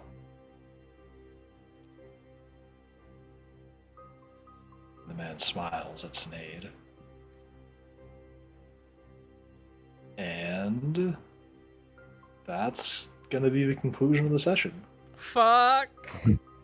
Oh, Racist, fucker. racist. Oh no.